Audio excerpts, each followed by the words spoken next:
Even when you feel low, you can still go. Even when you feel slow, you can still go. Even when there's no hope, you can still go. I never answer to no, man, I still go. And good evening, everyone. I'm Rich Mancuso. Welcome to Keep It in the Ring, as always, live on my YouTube channel. Please like, comment, and subscribe to the channel, along with TD Sports, my co-host and colleague Tommy D, and Shrink Punk Entertainment. My social media handles, as always, folks, as you get involved with me all the time, Ring786 at Facebook, and also on X as Ring786. Facebook is Rich Mancuso. I'm on Instagram. Read my content, LatinoSports.com, where I have a feature on Teofimo Lopez again and his upcoming fight with Shakur Stevenson that was announced officially this week. So, this is Keep It in the Ring. The boxing schedule, as always, scrolled at the bottom of your screen. Like, comment, and subscribe to the channel, and comment as we go along. We'll read as many of them as we can. We expect to go 2 hours tonight, and here we go. And this Friday night special edition, 9 p.m. Eastern, we're playing around with the times, my friends. That's why you got to stay in touch with us on social media. Well, Teofimo Lopez and Shakur Stevenson faced off, finally, for the first time. We will get to that in a moment. As far as Pitbull Cruz and Lamont Roach, could there be a rematch? Where would it be? Washington, D.C., Roach's hometown? Or in New York City, as has been the talk. We'll get to that, along with the rest of that exciting card that was Amazon Prime last weekend. Diego Pacheco, the highlight fighter this week, the rising superstar at 168. Will he move up some more with a win on Saturday? We'll analyze that, plus more nostalgia, and, of course, the pro wrestling. The emphasis, of course, is going to be on this guy. Let's show it up there right away, because tomorrow night, on Peacock. That's where you see it, 8 p.m. Eastern, 2-hour special. The last time, finally, for John Cena, the retirement. And we're going to get to that right away here at Keep It in the Ring. So let's get to it. We'll have nostalgia, too, as well. And maybe a boxing guest as we go along as we were going in. So first of all, I want to bring in my esteemed colleague, co-host, producer, helps me to put this together each and every week, Tommy D of TD Sports Talk.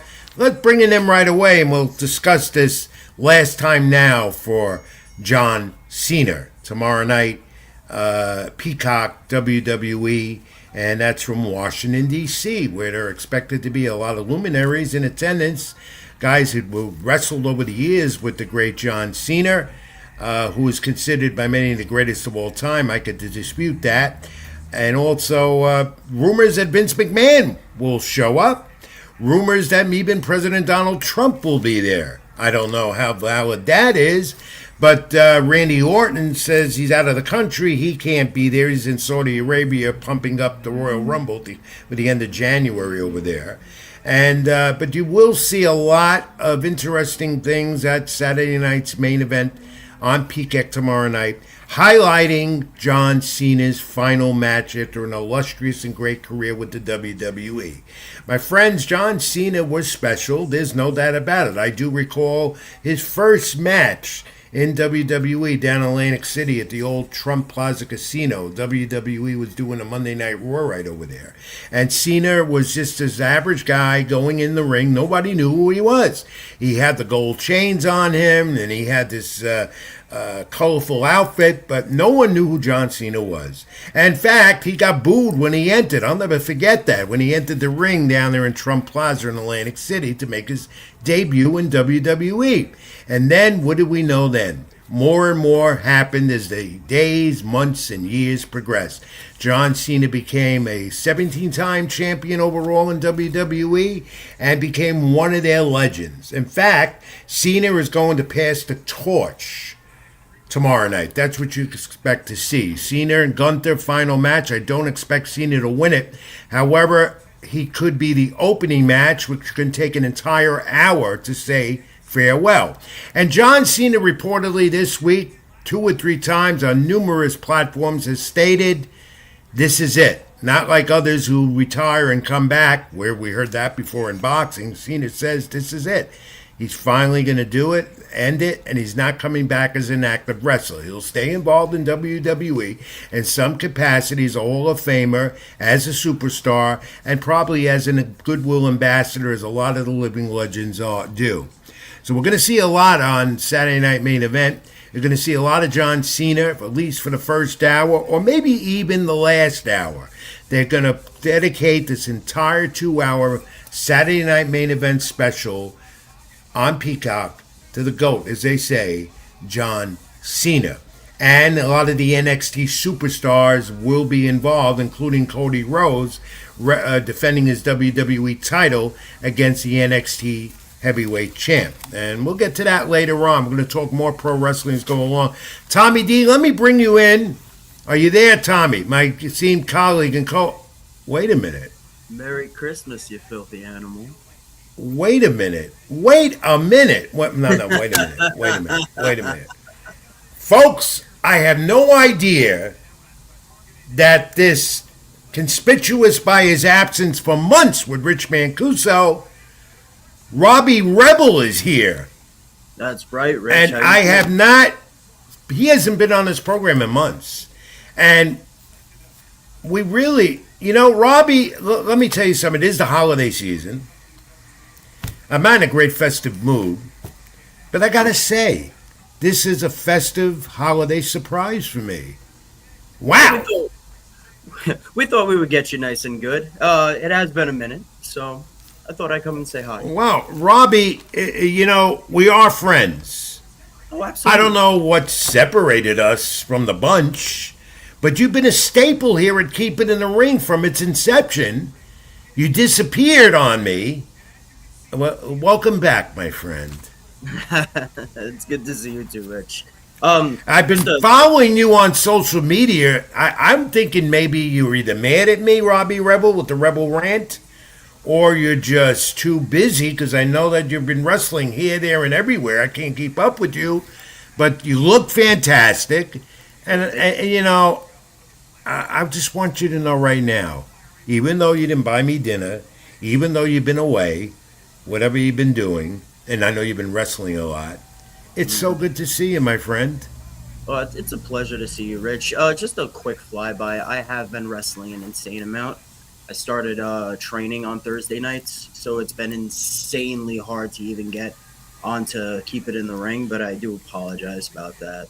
Well, look, things happen, but, you've been conspicuous, as they say in the wrestling business, by your absence. And, I know you haven't been doing other podcasts, YouTube shows, whatever, with anyone else, because you've been so loyal to me with Keep It in the Ring and as a friend. But we got to catch up, and I'm glad you're here. It's so timely as well. I still can't get over that Robbie Rebel's back. You've been a fan. Besides the point, the fans have been asking for you. You've been in demand. Where are you? And I couldn't answer it, but there he is, live in living color. Let me bring in Tommy D, TD Sports Talk, my esteemed co-host and colleague. And Tommy, did you know anything about this? I mean, you handling the controls. This is a pleasant surprise. We thought this would be a great surprise. We needed Robbie Rebel back. People have been asking for him. They love the Rebel Rant. Hopefully we get one today. And I figured it'd be a nice little surprise. The last week we went on Friday, and this week Friday. So I took a shot. I threw up a Hail Mary, and Robbie Rebel picked up and scored a touchdown. He's here today. So you know what? We're going to make the best of it. Well, you know what you did for me? You certainly... I'm surprised I didn't have a heart attack.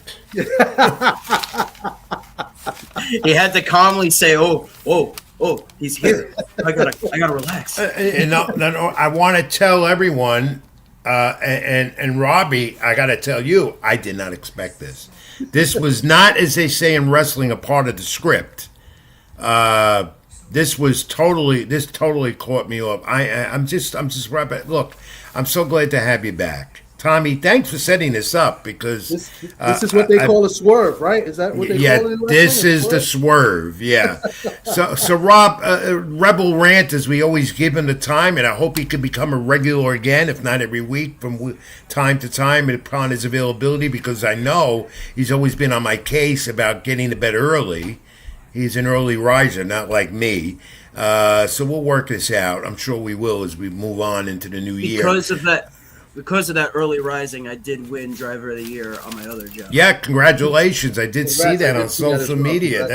That's good. And I have been in the car with him, except on the GW Bridge and everywhere else, or on the tunnels or whatever. I've traveled with him a little bit, so I know how good of a driver he is and how patient he is with traffic. I know that. I could never do that, but he is. So congratulations on that great award. You deserve it. Now, quickly, before we go into John Cena, Robbie, update us. Where you been? What are you doing? What do you got coming up? Okay, so I've been working at this place that I have been talking about. I finally made my full-on debut at this place called NYWC, New York Wrestling Connection. You can check them out on Facebook, and they also have their own website. On my debut, I actually joined a team. It's called Disobey, and we became the Trios champions the first night we actually came out. So congratulations! Thank you. So since we last talked, you've really picked it up and you're becoming right now an independent wrestling star with other goals. You always express that interest, but you seem to be really, really progressing with your wrestling career at this point. I mean, there's been hiccups here and there. Obviously, there always is going to be, but just joining that place alone, it makes me understand in which locker rooms I really want to be in. There's so much toxicity within the independent wrestling business, but the fact that I'm in a place where I can literally call home now, and I feel wanted, I feel accepted, I feel part of everything. If I throw out an idea, there's reasoning why it's either said, no, we can't do that, or, you know what, let's try that and amp it up to 11.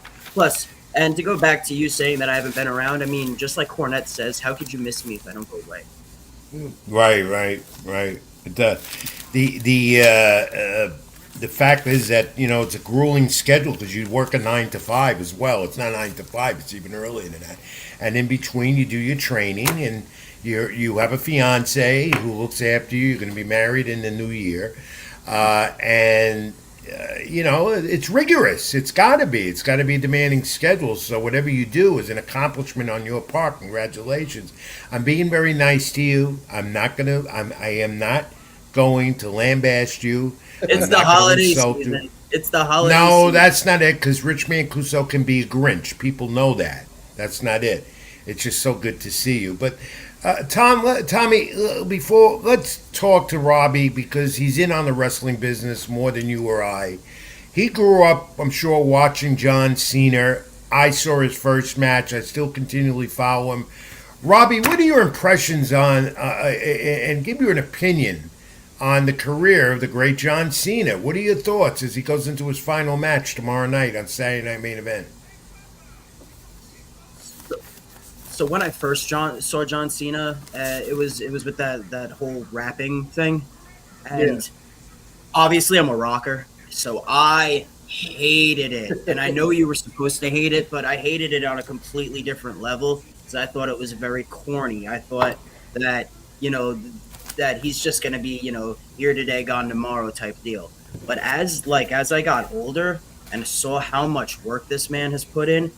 Anytime I actually talk to my colleagues about, do you really like John Cena, blah, blah, blah, the 5 moves of doom, yada, yada, yada.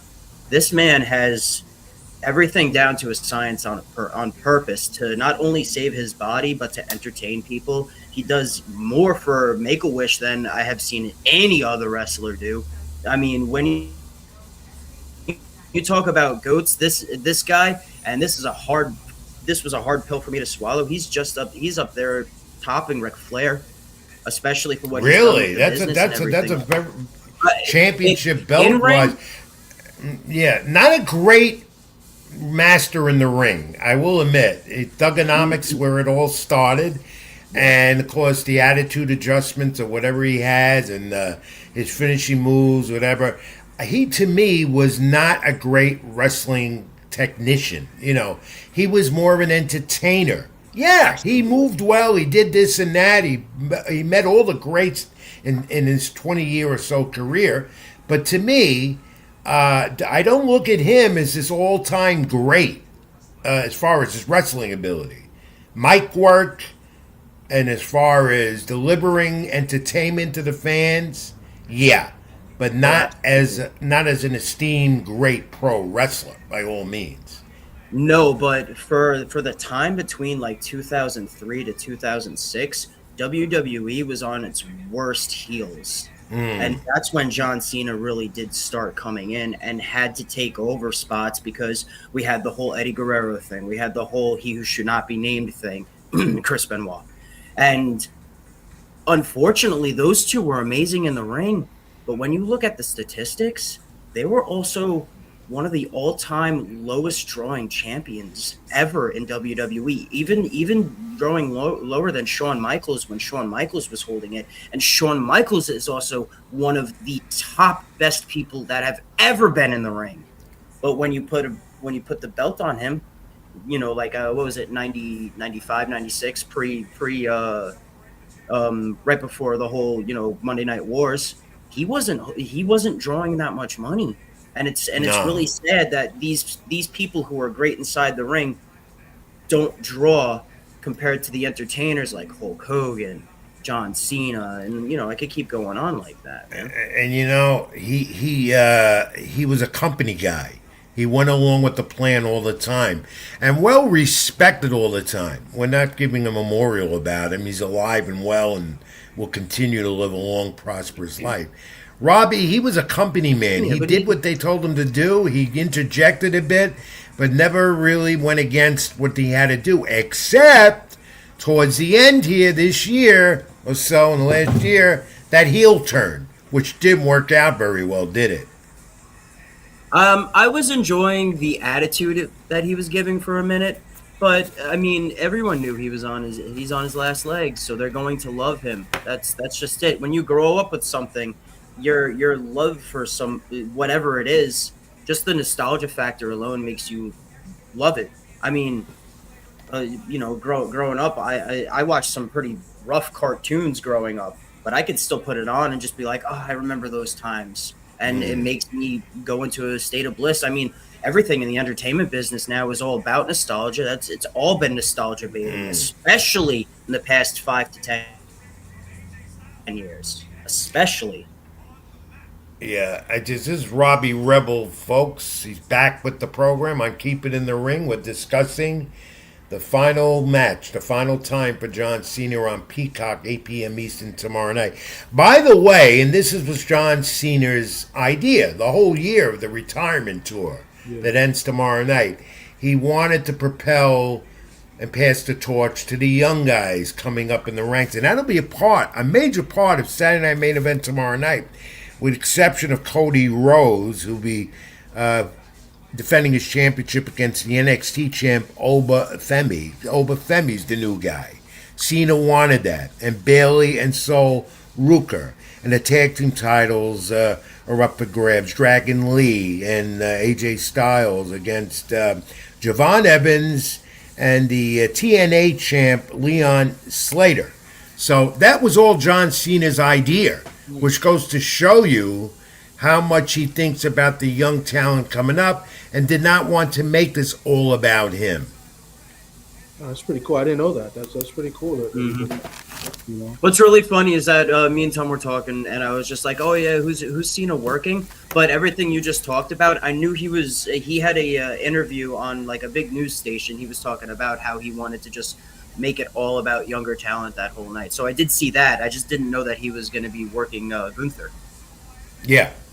Gunther is obviously the plan originally was that Cena would still have the Intercontinental title, and he was going to take that from Cena tomorrow night. But of course, that all changed, and Gunther was the appropriate opponent because Gunther liked the idea, and Cena wanted him to be the final opponent. There were so many names that were thrown around. This was all Cena's idea. Triple H and him, they worked on it for an entire year, which culminates tomorrow night, which I think is fantastic. Robbie, do you have one particular match or two that stands out in the career of that man, John Cena, that you can recall? It's not necessarily matches. It's mostly moments, especially when he first came out with the camo pants and started doing the salute and everything. It's when I look at matches, I don't really put John Cena on the forefront right there. No. However, like there was moments like when he put Edge and the Big Show right up on his shoulders. I mean, that's minimal 700 pounds. Right, remember that. Minimal. Yeah. Yeah. I've seen him work, Taker, working other guys that are complete legends. I'm pretty sure he had a run with JBL, right? Yeah, he did. Yeah. He had great matches with Batista, who won't be there tomorrow night. Yeah, Randy, especially Randy, yeah, Randy Orton. He had some great matches with him as well. yeah, but he's a moment guy. You don't have to remember complete matches from the man. He makes moments where you could just, oh yeah, he did this one time, he did that one time.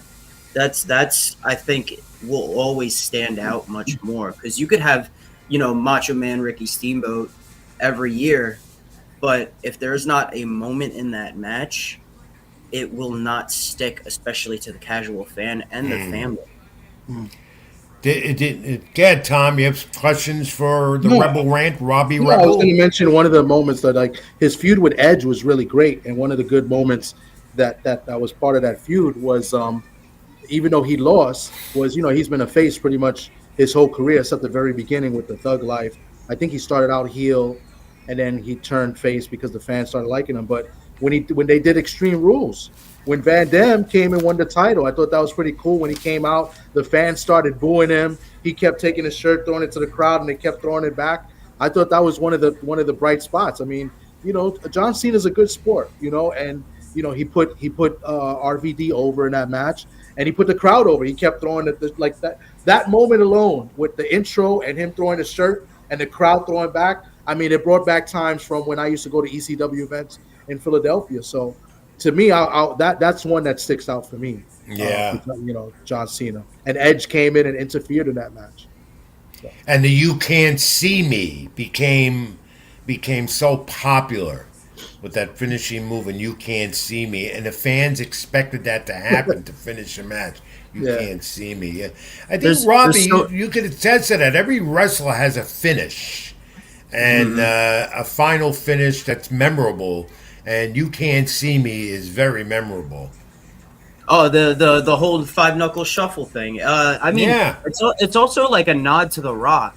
Like if you really think about it, or Road Dogg Jesse James. Like he would run off the ropes. He would do like the little shake, rattle, and roll thing. Drop the forearm. The Rock had the the elbow. He saw what works and just kept with that, and he made it his own. Yeah, that's why he will be a legend. Guys, let me guys. You're talking about legends. Where do you rank him among Hogan, The Rock, Steve Austin? I mean, those are the big names, really in this generational period. Where do you rank him among those names? It's tough. I would have to.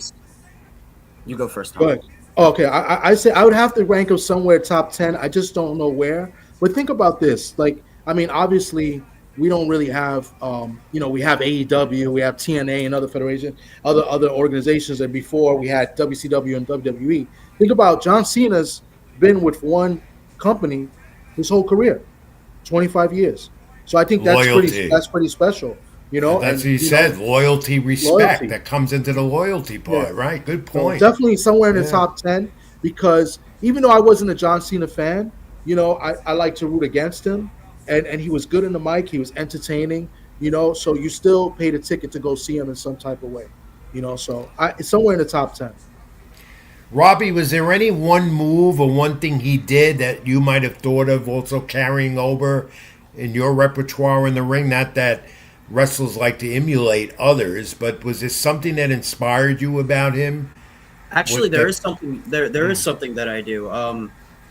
So when I was a babyface, right after what we call a double down, you would have your fire up for the babyface so that you start cheering on him, right? So mine would be I would go clothesline, and then I would pick someone up, but it wouldn't be technically on the shoulders just because I was a little bit smaller, a little bit also chubbier at the time. I would pick them up and then end up kind of like a body slam version of the attitude adjustment, and then I would go right on the rope, second rope like Bret Hart, and drop the forearm from the second rope. Another legend that could put in that list. I would set up my finish after that. Yeah, and the thing is that all those guys you mentioned, that I mentioned, you just mentioned Bret Hart, he knew them all. They all respected him. He respected them even more because of his loyalty and dedication, and also he knew what they did for the business. He knew what they did for WWE. And Vince I never heard McMahon, Bret Hart's bad thing about John Cena. No, you never really heard. Not one person that I've confronted in the wrestling industry that when I was around working in the industry more, when he made his debut and so forth, and later on I keep in touch with people in the industry. I haven't heard one bad thing about this guy. One bad thing at all. And then he got his father involved in the act too, who'll be there tomorrow night in Washington, D.C. An incredible person with a lot of talent. Again, not the greatest technical guy you would see in a wrestling ring, but great mic work, great entertainer. The fans loved him, and it's all coming to an end. He says tomorrow night, Saturday main event against Gunther. Any predictions how that final match will go? Both of you guys. He's going on his back. I feel like he's gonna. I just don't see how they could do that to him, but I don't think he cares and minds putting Gunther over. But I don't know. It's tough. I mean, you would like to see him go away with a win. If he says that he wants to put the younger talent over like he does, he will go out on his back, because even the Undertaker has said you always go out on your back. That's another guy. If he doesn't go out on his back, it's a little bit of a smoke and mirror thing. Yeah. No. He gets pinned, or does he tap out? Does he give up? Yeah, that's the question. Is he going to get pinned or tap out by Gunther? Pinned. Gunther put him in the lock. Pin. Okay. He'll get pinned. And of course, because I don't see a screw finish. I don't see a tap out. Because if he gives up, then people don't go home happy. They go home. No, and the thing is, whether it's going to be at the beginning, the first hour of this show tomorrow night, or the ending, there's going to be a big celebration that it's over at the end. First match. So it is definitely confirmed to be the first match. That what you heard? That's what he said in his interview. Yeah. But today there were reports that it might be the end and not the first match. But I have to think it's going to be the first match, and will encompass the entire first hour tomorrow night on Peacock. That's what I think. That's how they'll do it. My thinking is that I've been reading that. Talked to a few people about that. That seems the overall consensus. But regardless, guys, the end of a great era. John Cena's final match, the final one, tomorrow night. Peacock, WWE, 8 p.m. Eastern, a 2-hour event. Robbie, I'm going to leave the final minute here and move on, with hoping that you'll come back again on the program upon your availability. I won't force it. Great to see you again, but you got to have a rant for us. Come on. Do you got a rant for us? I'm going to go on the fly as best as I can. Uh-oh. Go ahead. Here we go. Here's a Rebel rant. Robbie Rebel. Welcome, ladies and gentlemen, and this is the Rebel Rant, brought to you by Keep It in the Ring. Just before we start, I want to let you know that everything that I say, do, or, kind of talk about a little bit, does not represent Mr. Tom, Mr. Rich Mancuso, or Keep It in the Ring yourself. This is the part of the show where we ponder and pontificate the problematic problems of professional wrestling today, and I'm going to go straight into the indies. And the first thing that I want to talk about, and probably the only thing that I'm going to talk about, is how you Go around to other wrestling schools, and if you own one, you are just picking up the students and going very underhandedly. This is something that is a no-go. This is something that you should let them decide what they want to do, not being double underhanded. Let's face facts. All these promoters and people who run wrestling schools, most of them have no contacts. Most of them don't even know how to wrestle, and most of them are just completely out of shape. Luckily for me, I joined a great place called NYWC. On December 27th, you will be seeing me defend the trios titles. But besides that, we are going to make sure that people stop being this type of underhanded. This is ridiculous. I can't stand this. You do not go and take away from competition. Competition makes everything better. It puts you on your toes. It makes sure that you are able to completely and utterly be not only yourself but something different. You know, we go into a whole country where it is all about where you have different places to do things, different places to completely what's the word I'm looking for, when you could buy something. So sometimes it's not just Amazon, sometimes it's not this. Just like in the pro wrestling indie stuff, you also have to make sure you have multiple places where you could go, because let's face facts, wrestling's like a flavor of ice cream. If you like chocolate, I like vanilla, and this guy likes, raspberry, blueberry, whatever he wants to do. It's perfectly fine. It's all about taste. It's all about flavor. You don't have to be the best technician, but you could be a great walker and a great talker. If you don't have the best body, you could go in there and have great psychology. But this is what is making me really, really mad from now. All right, that was an auspicious return of the Rebel Rant for Robbie Rebel, Tom. That was a good one. I mean, hey, on the fly too. I don't think I told him to do the Rebel Rant or asked him if he could do one. So. I had nothing prepared. That was all off the top of my head. Sorry. Well, I'll tell you, he'd been off the air with us for a few months, but I could see that those mic skills in the ring have really worked. Robbie Rebel is back. The Rebel Rant is back on Keep It in the Ring. A great analysis about the final match for John Cena. And Robbie Rebel, my friend, and I will call you my friend. I never said you weren't my friend. It's just so great to have you back. What a pleasant surprise. We'll talk to you in the new year. Happy holidays to you and your fiance and the family. Happy holidays, guys. Thank you for having me back on. And keep it in the ring. Thank you, Robbie. Take care, Robbie. Good night. And I didn't get nasty with him, and I didn't make funny faces. I heard every word he said, Tom. Thank you for that big surprise. Nah, no problem. I thought it would be a nice little surprise, and that was a swerve already. It was good. It's good to have him back. I like Robbie, and I don't know if people are getting used to us on Friday when they watch the replay. I think they're going to appreciate it because I know a lot of people like Robbie. They like his background too. I know people have mentioned. No, he's around. Just get him on social media. He's on Facebook. He's on Instagram as Robbie Rebel. And we got him here as a Rebel Rant. Or Tom, we're going to move on. We have a lot to do. We'll get back to some more pro wrestling later. But it's only 9:30, and we got to start the boxing talk now. Like, comment, and subscribe to my channel, YouTube here. I'm Rich Mancuso. That's Tommy D. TD Sports Talk. The calendar of boxing ahead for the rest of the year, or most of it, scrolled at the bottom. My social media handles as well.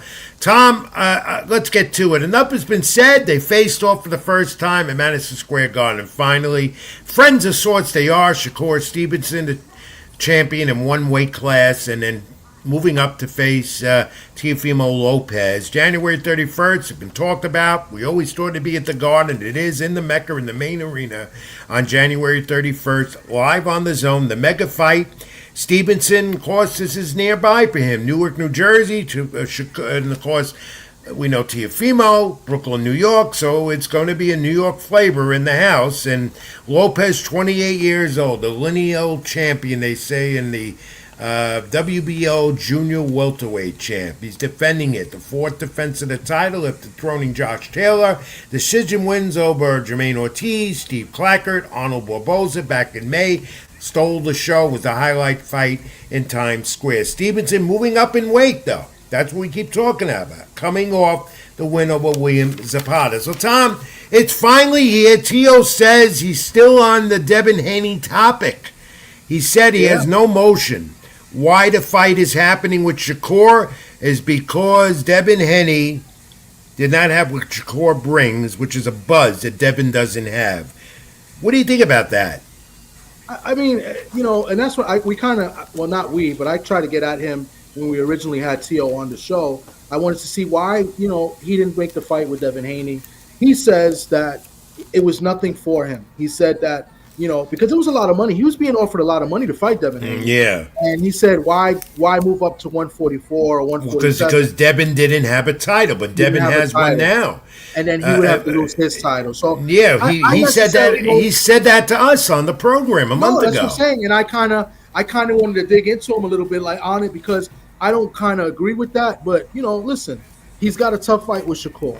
I don't agree with it because I feel like, listen, when are you going to make money like that again in a big fight like that, an opportunity against one of the greats right now in boxing? But now he's in a fight with another great. He's going to be in there with Shakur. Some people don't give him a chance. Some people are saying 50-50. He's the underdog. He's the underdog. Yeah, he's underdog. And listen, you just mentioned it. Tio had a great performance, probably the best performance of the night back in Times Square. But he was fighting a guy, Arnold Barboza, that I thought was very limited. And Tio fights in spurts. Sometimes he's up, sometimes he's down. He can't do that with Shakur. So it's going to be a tough fight for him. I do give him a chance, but it's a slight chance. You know what I'm saying? I'm not gonna say anything bad and say slim and none and out of town. I'm not gonna. I will tell you this, and Tio and I have been texting back and forth the last few days. He in my column about Teofimo Lopez and his fight overall, posted right now on LatinoSports.com. I encourage everyone to read it. Tom, one thing I saw when Teofimo was a more complacent Tio. He was, in no extravagant attire, going up to the podium, trading the fists as he always does, pleasantly talking. Not that he's not pleasant, he is. But I sensed more focus in him. And he said Shakur is not as superior to his other opponents as his other opponents have been, obviously referring to Taylor and Lomachenko and so forth. He said there's no friends in boxing, and these two are obviously friends out of the top-ranked boxing stable at one point. And then Shakur came back and said he's referring to Lopez wins versus Loma and Josh Taylor. But he said they weren't as superior, also as opponents that he would be. I found that to be a little interesting, but most of all, I just saw a different Teofimo Lopez at that press conference in New York on Tuesday or Wednesday. I think you saw a different Tio because he didn't really come out and say anything really crazy and come in any weird costumes and stuff like that. But he no vocal language. He seemed like a lot of awkward comments, though. He was having fun, though. He was having fun, different type of fun. And I noticed he was focused. His father, of course, Tio Sr., once again, was the loud one. And I have respect for him as well. But, father-son combinations of boxing, that's what they tend to always do. But, Tom, we got a lot of time to dissect this. That fight, believe it or not, was maybe 6 weeks away in New York. Glad it's in New York. That's where it belongs. That's what it comes down to. And it's going to be the mega fight, the top one beginning in the new year in boxing. And it was a hyped, anticipated Matchroom Boxing. Got the bid for it. They're doing it on the Zone, January 31st. So let's move our attention briefly what we saw over the weekend in Texas. We saw a great Prime Amazon Prime pay-per-view and pay-per-view.com. And that guy, Lamont Roach Jr., joins now with two consecutive draws. And he joins an elite group of company that did the same thing. Mario Barrios, Orlando Salido, Jesse Vargas, Cruz, and Roach. A draw. A rematch, obviously, both of them would look for. Roach wants it in his hometown of Washington, D.C., and Cruz, what did Cruz say? He wanted it in New York City, possibly. He said that. Yeah. And, of course, Lamont Roach, broken hand in the fight, busted lip. The two of them had ultra respect for each other. A fight, though, at 140 for the first time for Roach. He overcome the third down knockdown. 115-111. Here's the dispute. Let's go to those scorecards. You have them up? Yep. Here it is. 115-111. 113, 113 twice. This in San Antonio. Roach obviously had more jabs, shoulder punch stats, the power shots, and Cruz retained his title with this draw. Look, when you look at these punch stats, Roach drew more punches and more power. 28% to 17 in jabs, he outdid him, Cruz. And yet one judge gave Cruz the last 3 rounds. Insane. Right. Insane. There's no way he won the last 3 rounds. Or the last 4 rounds. Yeah. The last 4. Wow, the last 4 rounds. That's crazy. In the last 4 rounds, I think I gave Cruz 1 of those 4 rounds. But since the 6th round, Roach won every single round, including the 6th, to me, except maybe one was close. I think it was like the 9th or 10th. But that fight, to me, it was entertaining. I thought Roach made it a little bit more difficult than he had to. But listen, Roach did something that I didn't see anybody do, including Tank Davis. He hurt Pitbull Cruz to the fact that Pitbull Cruz was running. I don't care if people say he was boxing, whatever. No, Pitbull Cruz was running, and of course led to some dirty tactics as well. He got a point deducted. I thought he should have got a couple points deducted. Very dirty in the fight. Was very frustrated. Like I said, Roach made it a little bit more difficult than he had to. If he would have boxed, he would have beat him clean. But I think he wanted to make a statement. And listen, in my opinion, he made that statement because I've never seen Cruz hurt. And Cruz has a good game face, but with him running around the ring the way he did, he was definitely hurt. You know, he wasn't able to throw his power. He's known for his power, Pitbull Cruz, and he wasn't able to do that. Lamont Roach wouldn't enable him to do that as well. Reflected in the punch stats, of course. I did not see this as a draw. I thought Lamont Roach won the fight. I agree. He took that there was a difference there. That judge with 3 blind mice. Here we go again to end the year in boxing, as I call them. A rematch is definitely warranted. Poor Lamont Roach, second consecutive unanimous decision draw. And another gift decision for Pitbull Cruz. I've seen this again. Yeah. I mean, he fought Cabrera. I want to see it again. I think we will see it again. And I think it'll end up in New York. It's a New York type of fight. That's what I think is going to happen. I would like to see it because I'll be there if it's in New York. Yeah. I think Roach makes it a lot easier this time. Controversy in boxing, as always. And it's Araceli Lara, oldest champ in boxing, 42-year-old Cuban. Knocked down in the first round. Lara gets the unanimous decision, a dull fight overall. The replacement, Johan Gonzalez, gave him, gave an effort, but didn't give a championship effort. And retaining the WBA middleweight title, with now options more for Lara. It goes to 32-3 with 19 knockouts. And after briefly, your thoughts on Lara, Tom, real brief. You know, Lara 42 showed his age, I think, in my opinion. I know he's fighting somebody that he was comfortable with. He fought somebody that he didn't train for because of, Janet Beck, popping for the steroids. I believe he knew who his opponent was going to be a few weeks ago. I think he did get that notice, and that's why the guy was a friend of his, And I think he laid a little easy on him, but at the same time, Lara did look a little bit old. But credit to Lara, man. I mean, he's a true Hall of Famer. I like Lara. I'm a fan of Lara. I thought he got screwed in 2 decisions. I thought he beat Canelo. I thought he beat Paul Williams. And, he may be thinking about maybe making one, big fight and then maybe, looking to retire, in my opinion. No, he's achieved a lot. 42 years old, he's achieved a lot. Yeah. 42 years old, and we don't know if he really is 42 years old with these Cubans and stuff, but nevertheless, he looked good. I also want to let you know that our guest is here as well. All right, we'll get him. But let's get to some of the comments, and then we'll continue this discussion after that. What are some of the comments you got up there that are coming along as we move along here? 903 Boxing, salute to you. He says, facts, Pitbull turned into a weenie dog, and he did excessive clinching. He thought and he also thought that Roach won easily. Good point, 903. Anything else come true? No, so far it's been pretty silent right now. All right, it's a Friday night. People are Christmas shopping, except me and you. I don't do that anyway. But let's bring on our guest. We have a young prospect, an upcoming fighter in a super featherweight division out of the Bronx, New York. You know him real well. I've never Yep. met him yet personally. I know who he is. Super 14 featherweight. and 0 out of the Bronx. Facio Falcone Jr., 25 years old, known as the Sniper. Undefeated, 14 and 0, 8 knockouts.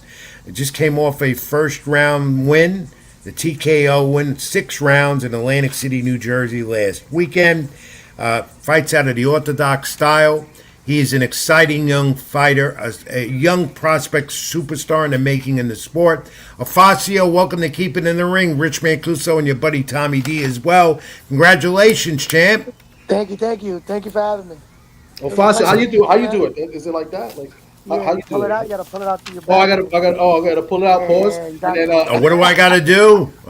You Uh-huh. gotta grab it from here and Yeah. pull it out like a sniper.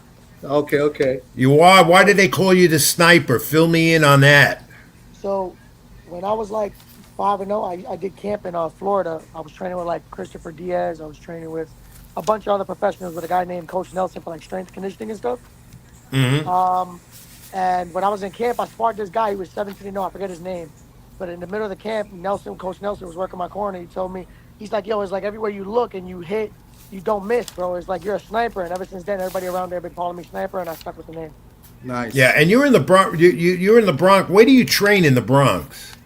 Right now, I'm training at Bronxchester. Oh, the old Bronxchester Salute, I don't know if boxing you're gym familiar, by but the projects there in Castle Hill. yeah, yeah, That's had yeah. a lot of great Yep. fighters come out of there. Even Hector Macho Camacho, the late Hector Macho Camacho, Alex Ramos, the Bronx Bomber, Yeah. who's retired in Simi Valley, California, with a lot of health issues. Yeah, there's so many great fighters come out of that gym. And who's Wama training you Lopez, I there? believe, trained there too. My guy, Oh, Wama his, that's Lopez. coach, his right. name is Mac. Wama His name is Mac, Lopez. Coach Mac. Yeah. And coming off this win of Facio, where do you go from here? Because you're undefeated, you're making a move, and you're young enough to make a move to go higher and higher. What's next? Just that. I want to go higher and higher in this new year, 2026. I'm taking the rest of the month just to mentally prepare for what I want to do for the next year or so and moving forward. I want to continue taking step ups. I want to get if you guys check my box, like I haven't even done the 8 rounder yet. I want to at least on paper get at least 2 8 rounders in next year and then at least have a 10 rounder before the year ends. Whether it goes Okay. 10 rounds or not. Um, so yeah, I want to make those moves and then hopefully by the end of 2027, when I hit 27 years old, I want to have some type of belt or world title or something. So that's what I'm looking at right Good. now. Those are Well, that's great what I want. That's my goals. goals, yeah. Okay. And Tom let me fills ask me you in so. more. Yeah, Tom, I wanted to tell him, then you could take over because you know him better than I do. Not that I don't know what he's doing, but I don't know him like you do. Tom tells me that this knockout punch is something to see live and up front. What makes it so special? Me or him? Me or Tom? No, no. Talking to you. I didn't get a knockout. You did. Oh, Your the knockout punch knockout. was special. Yeah. Um, I feel like it's just how I get them. I'm not forcing it. I look like a true professional in there. I'm not just going in there throwing a bunch of random shots. Um, I'm setting up my shots. I'm picking my shots, and they're landing clean. You'll see why they call me the sniper if you come live. Yeah, obviously from these images from the fight, and you're an exciting fighter that the fans get into. And I know you had a lot of people down there on the boardwalk rooting you on, cheering on you, and that goes good with any promoter. Who's promoting you right now? This was a Thomas Lamana show, Uprising Yes, sir. Promotions, I believe. Yes, sir. Yeah, do you have a sole promoter, or do you intend to go somewhere bigger? Um, right now I'm 14 and 0. No, I don't have a promoter. Right now I'm at the point of my career that I'm able to just to continue moving, stay on the move, and just jumping from promoter to promoter. I know eventually, if I want to hit for one of these belts or something, I'm gonna have to settle down somewhere. But I feel like I'm bigger than just one of those small promoters. Uh, I want to go where I get the publicity, I get the fans around me. I feel like I put on the best performances when I have a lot of people in the crowd, and I feel like this new year, I just want to take those leaps, take the right steps to getting towards those titles. So I feel like a Matchroom, a Top Rank, or one of them sort of promotions that could get me in line for one of those things would be my next move, God willing, in the near future. In a division that's really tough, what do you think about the division you're in, super featherweight?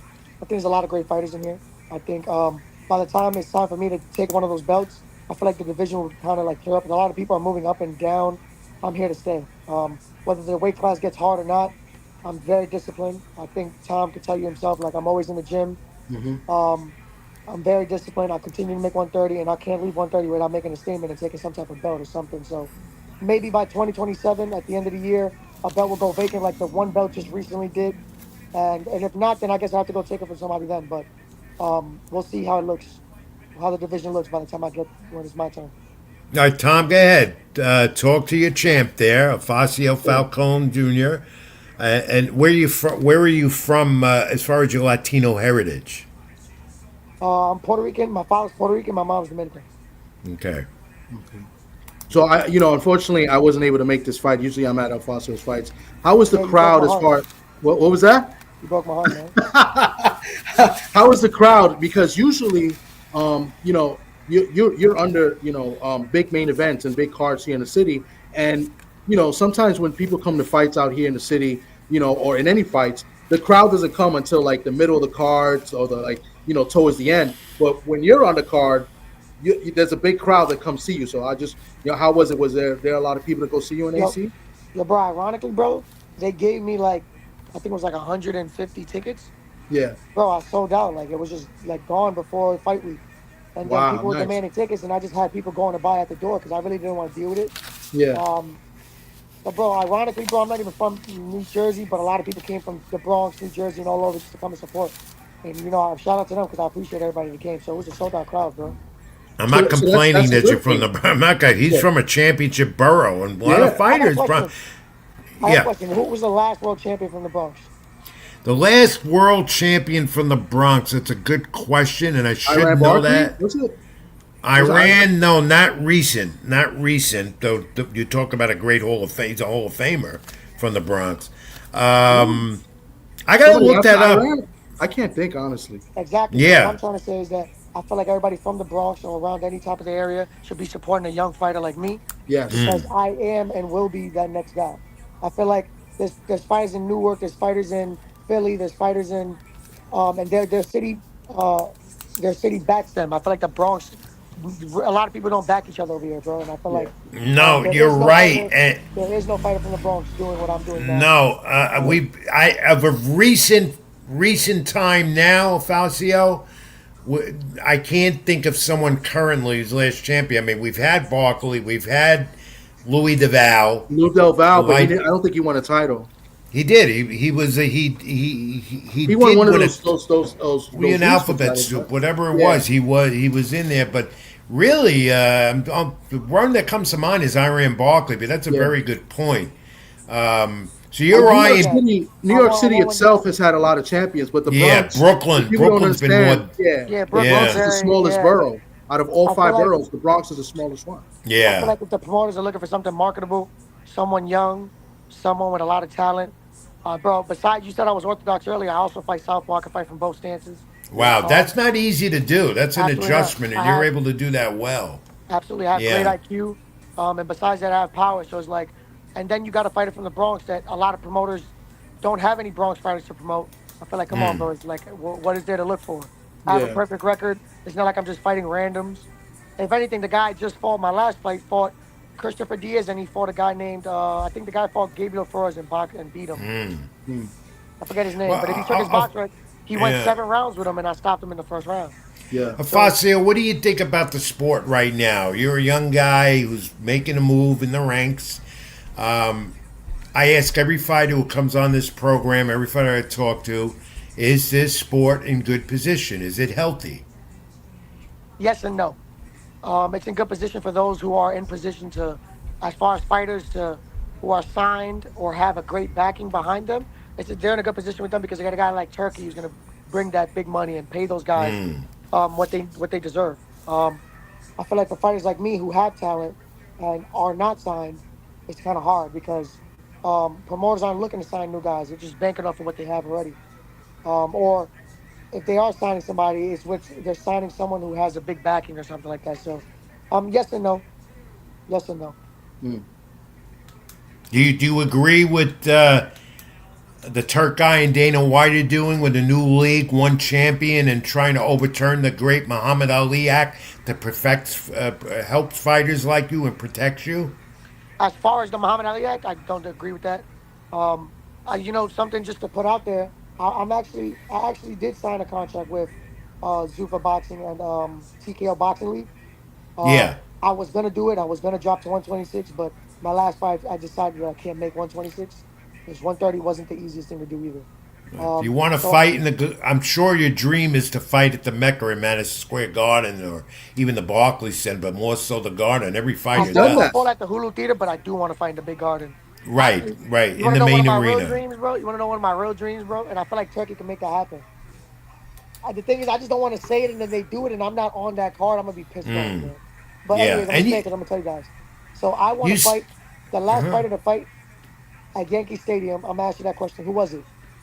It Main was event. Cotto. Cotto and that was Fury, Cotto and Yuri Foreman. Fury That's Foreman. last world title event. He fought for a world title there at Yankee And Stadium. The Foreman first broke tournament. his knee. Foreman broke his knee. That was the Yep. first year new Yankee Stadium opened. Man, Of that's in course, the Bronx, bro. That's one of my. That's something that I want to bring. If I have a choice to fight for my first world title somewhere, it will be at Yankee Stadium. well, I'll tell you right now, that's not going to happen. Not because of you, because I'm on the baseball beat a lot, and Oh man, Tom will tell you that. I know the Yankees do not have any future plan to stage another pro boxing event at that stadium.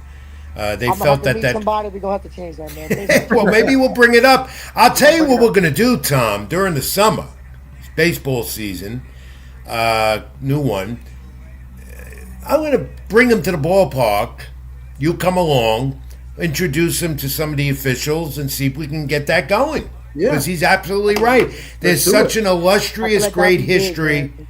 Boxing at Yankee Stadium. Joe Louis fought there. Jake LaMotta. I mean, it's just I'm got not the asking to history. fight there every fight. I'm just asking for one opportunity One big to be the event and next you Puerto can Rico fighter. highlight it or co-main, That's it. whatever it be.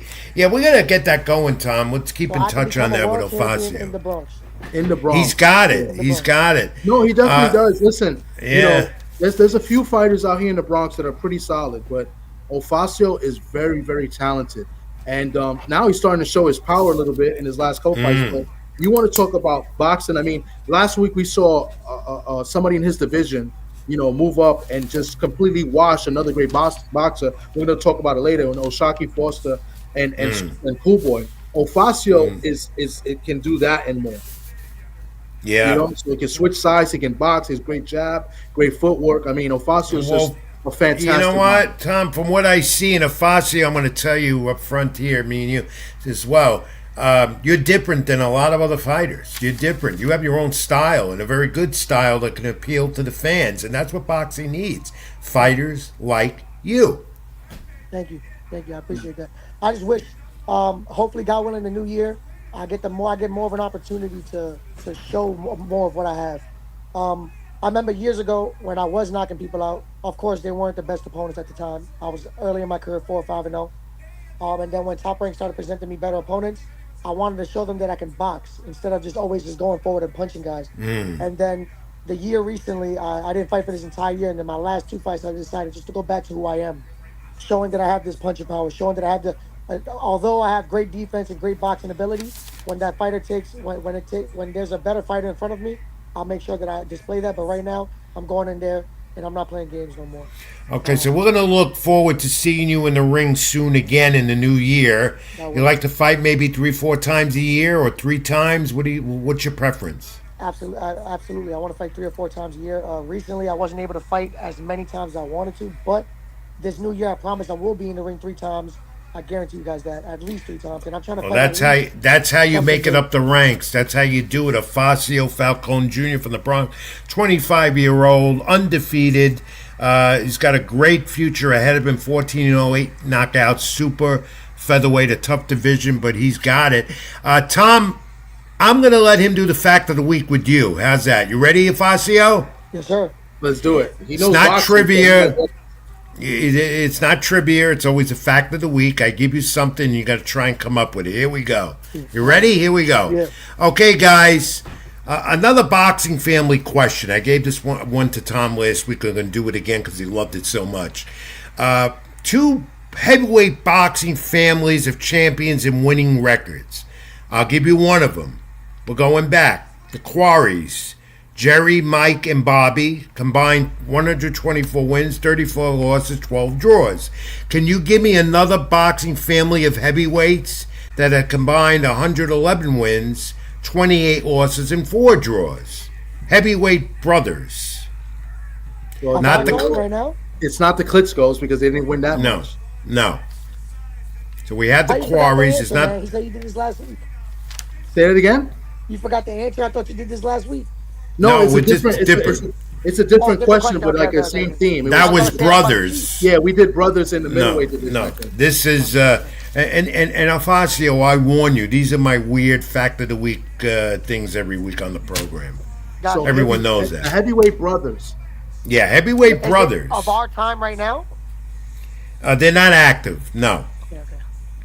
Anyway, but they're in the Hall of Fame, a few of them, and they were always in the mix. so it's more than. Oh wow, it's more than 2. It's got to be more than. Yeah. Well, you're gonna know 2 of them for sure, 3 of them. The other 2 you might not, but you'll know at least 3 of these brothers in this boxing family of brothers. So you said Quarry, right? Because I know the Quarries. Yeah, it's Oh, not you the gave me Quarries. It has Yeah, to be that's a hard before the question, Quarries. bro. I don't think anybody after them. No, Well, they were. I'll go Spinks. You got it. It was Spinks. Yes. Let's go. That just came like that because I said before. No, let's go after. It was Spinks. It was Michael Spinks, Leon Spinks, Corey Spinks, then you had Daryl Spinks and Tommy Spinks. That's a big. That's right. There was bro. there was a good handful. A big fight family, of course. I know Leon, Michael, and Yeah. Daryl, another one. Of course, Leon and Michael were historic. I mean, they were in championship fights. I think even was it Leon or was it Michael? Leon was in there with Ali. Ali, right? Leon fought right. Ali because he had like 8 pro fights or something like Yeah. that. He was Yeah. an Olympian, and then Michael beat Holmes. Yeah. So that's your fact of the week. And Tommy, you got it. Afacio, good try at it, but that's some boxing history there as well. Yeah, man. I'm gonna have to go search those guys up. Afacio Falcone Jr., this has been a pleasure. Where could fans reach you, reach out to you, know what you're doing? Everybody can reach me at Ofacio Falcon Jr. on all platforms, and I post dailies on there, so on Instagram. All right, Tommy D is going to give you my contact info, and I'm going to come see you at Bronxchester. I'm down at Kips Bay a lot, the boys club for baseball stuff. I'll come over and see you and know that you're there. All Copy right? that. I appreciate you. All right, Afacio, keep it in the ring, my friend. Continued success. Happy wait. holidays to you and the family, and keep it in the ring. We'll talk soon, all right? God bless you guys. I appreciate All you. right, bro. We'll talk. Thank you. Later, All guys. right. Tom, thanks for lining that up as well. That's why you're my colleague, friend, producer. You did a good job tonight. Such the first hour surprising me with Robbie Rebel and the Rebel Rant. But we're going to take a quick time out. We need the break. We got to get some sponsors in, and when we come back, we'll resume the boxing discussion because there's a lot of that. And move into more pro wrestling, the nostalgia, and everything else. Rich Mancuso live on my YouTube channel. Like, comment, and subscribe. Tommy D, TD Sports Talk. Leave your comments. We want to hear from you as we keep going along. We're going to at least go another hour tonight. I know we are. Live here on YouTube. It's Keep It in the Ring. I'm Rich. That's Tom. Back in a moment. Stay with us.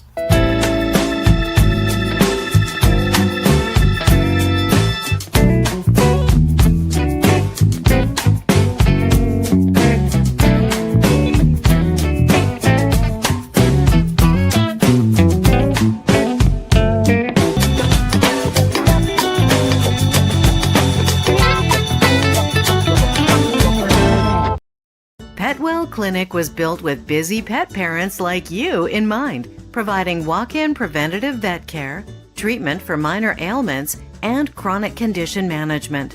You remain with your pet throughout their visit, and all charges are clearly explained, so there are no surprises at checkout.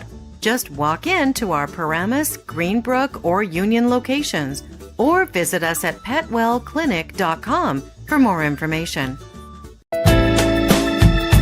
Even when you feel low, you can still go. Even when you feel slow, you can still go. Even when there's no hope, you can still go. I never answer to no, man, I still go. Last time now, for John Cena, it's discussed in the first hour. We've had a great first hour, Tom. A lot of with Afacio Falcone Jr. and of course the return of Robbie Rebel, the Rebel Rant. We're going to do more pro wrestling in a moment, but let's continue the boxing discussion. A lot of that. Any more comments coming along as we continue the second Everybody's hour? just starting to come in saying hello, what's up, and salute. And Salute happy to everybody holidays to I'm everybody as comments we up as approach. come through. And Great. BVO, your friend BVO is here. You know, he calls you Uncle Richie. He says you're carrying the show as usual, and you know he's like your number one fan, BVO. Well, I thank He's you. mad at me because he called me earlier, and I sent it to voicemail. He makes my day and he makes my time. You know, he just makes me smile every time I get on the air with you, Tom. All right, continue the boxing discussion. After 2 times being postponed over the weekend, we saw this also on the Cruz of Roach card. Oshaki Forster gets his vindication over Stephen Fulton. He's going to, does he return a lightweight now? That's the question. Or return, the 130, 2-time champ at that weight now. The jabs, the right hand, easy win, the decision, no doubt about it. 118-110 and 119-109. Forster, the lightweight champion with the win. Tom, your thoughts on this kind of dope-fest type of fight? I'm a big fan of Oshaki Forster, and I also like Cool Boy. I've met both guys. I spoke to both guys. Oshaki Forster is a real. I mean, both of them are real good gentlemen, and they're both really good fighters. Good boxers as well. Great talents. Cool Boy, very disappointing in him because he didn't make weight. Very unprofessional. So I was happy with the way Oshaki looked in this fight. He looked great. He was orthodox. He turned to southpaw. He made the fight very easy. I thought he won every single round. Every round is a redemption or vindication, but after 2 postponements, he finally got it. And glad that's over with now. We'll see where Oshaki goes from here. On the card, 135. Look at this. Did you see this? And just saw that Forster has his eyes on Shakur Stevenson. Did you see this? Yeah, but he's had his eye on Shakur since Shakur's been at 130, and Shakur didn't want any part of him. So now Shakur moving up to 140. Oshaki's now at 135, and Oshaki would give Shakur a lot of problems. That's not an easy fight. That would be a great technical fight. Well, it'd be at 135, obviously. Yeah, it would have to be at 135 because Oshaki's just moving up now. Right, but I found that to be interesting. Just a day after, after he won his title fight and got his redemption, that he came out with that. And on that card too, how about Jesus Ramos, junior middleweight contender, 12-round unanimous decision over Shane Mosley, the son of the Hall of Famer Shane Mosley. This is Mosley Jr. He claimed the WBC interim. Here we go again with that famous word in boxing, the interim 160-pound title. Could Lara be next for him? I don't know. I mean, it's an interesting fight, but let's talk about this fight. This fight might have been the best fight of the card. This was a very exciting fight. Yeah, both it was. Were hurt in this fight. I thought Ramos got saved by the ropes in a couple times. Could have been scored knockdowns, but this was a very entertaining fight. Ramos pulled it away towards the end of the fight, but credit to Mosley Jr. He was gamed in this fight.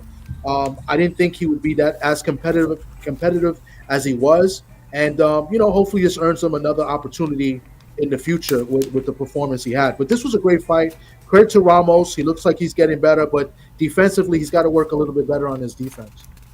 I like the way Ramos jabs, though. I like it. I like the way he goes to the body at times. And, of course, as I always say with a fighter, great footwork. And how about Jai Opatai? Did I get it right this time? Opatai. This is one of those names in boxing I never get right. Opatai, who's a champion, the 8th-round knockout, retaining the IBF Cruiserweight title. 3rd fight for him this year. However, coming out of this was his opponent, Sankara, suffered injuries to the brain. Don't know the latest status on it because of the left from Opatai. Caused a brain contusion, a fractured vertebrae as well. So our best wishes to Sankara, who suffered major injuries in this fight. We hope he's doing well. And the Cruiserweight division is really picking up, especially with Opatai and And you're talking about maybe Benvenidez going there as well with Gilberto Ramirez. And then Shabazz, now the European Junior Featherweight champ. Over the weekend, unanimous decision over Peter McGrail. That in Monaco on the zone. Shabazz, a tough, though he lost his stamina, Tom, in the later rounds of that fight. I don't know if you caught it. But other than that, very talented. A junior featherweight champion. Maybe that's someone Ocasio Falcone could go after. Who knows? That sounds interesting. That would be. I don't like Shabazz's chances, but no. No. And how about this, Tom? Jake Paul next week, of course, against Anthony Joshua, and then Joshua wins this fight, as everyone expects, will be a joke. Joshua should annihilate Paul. If he doesn't, then he shouldn't fight no more. And the talk now is Joshua wins, and Tyson Fury coming out of retirement that we're finally going to get. It might be too late. We'll get Joshua and Fury at some point in the new year, like in the fall, September. That was the talk today, the buzz today. Paul says he will rip apart Anthony Joshua. Can we believe that? Listen, I still don't know if they're actually going to have this fight. I don't know what to expect. I mean, we're supposed to expect Joshua to annihilate this guy, but you never know. I'm interested in seeing it. I know some people say they won't watch it. I'm gonna watch. I mean, unless, like I said, it's on Netflix. Yeah, everyone's got Netflix. How can you not watch it? Yeah. But of course, the replacement for Gervonta Davis, who's been making some noise again. He's been talking on social media again about his next fight. So I don't know with who, and if he stays out of run-ins with the law, Gervonta could come back. But, Jake Paul, Anthony Joshua, it's boxing. People are going to watch. And, again, more next week we could talk about it. But I don't expect Jake Paul to give much. Joshua should win this easily. He should. Easily. Yes. Right. But his promotion, MVP, they said about Amanda Serrano, their champion, who's fighting next month in San Juan in a homecoming. Serrano and Alicia Bangarner relinquishing their WBC title belts, no longer undisputed champions. It's all maybe revolving, and probably is. Maybe they're rebelling against the WBC because of Terrence Crawford relinquishing one of those titles, WBC, to his undisputed claim at 168, and the sanctioning fees and all that. What did you think of that, Tom? Richard, I didn't hear about this. I'm just looking at it now that you bring it up, but I don't know where I stand with it. I mean, I don't like what the WBC's been doing. Suleiman, I'm not a fan of Suleiman, especially after I got the chance to speak to him this summer. I didn't like the way he responded. It's like he didn't care for what I had to tell him. And, I don't know if you know this, but me and Pedro Fernandez, we were on WBC TV, and he kicked us off because he didn't like our opinions. He didn't Shame like our on opinions. him. Yeah, he didn't like our opinion with O'Shaquie. He doesn't like people. He does not like resistance. He does. He don't like to get criticized. Not like the old man, his late father, Jose. Yeah. Who would listen to everyone, including me. Yeah. I mean, I would write things back then, and he would read, and he would send me an email most of the time, disputing some of the things I said. But he would always talk to me whether I disagreed or not with their policies.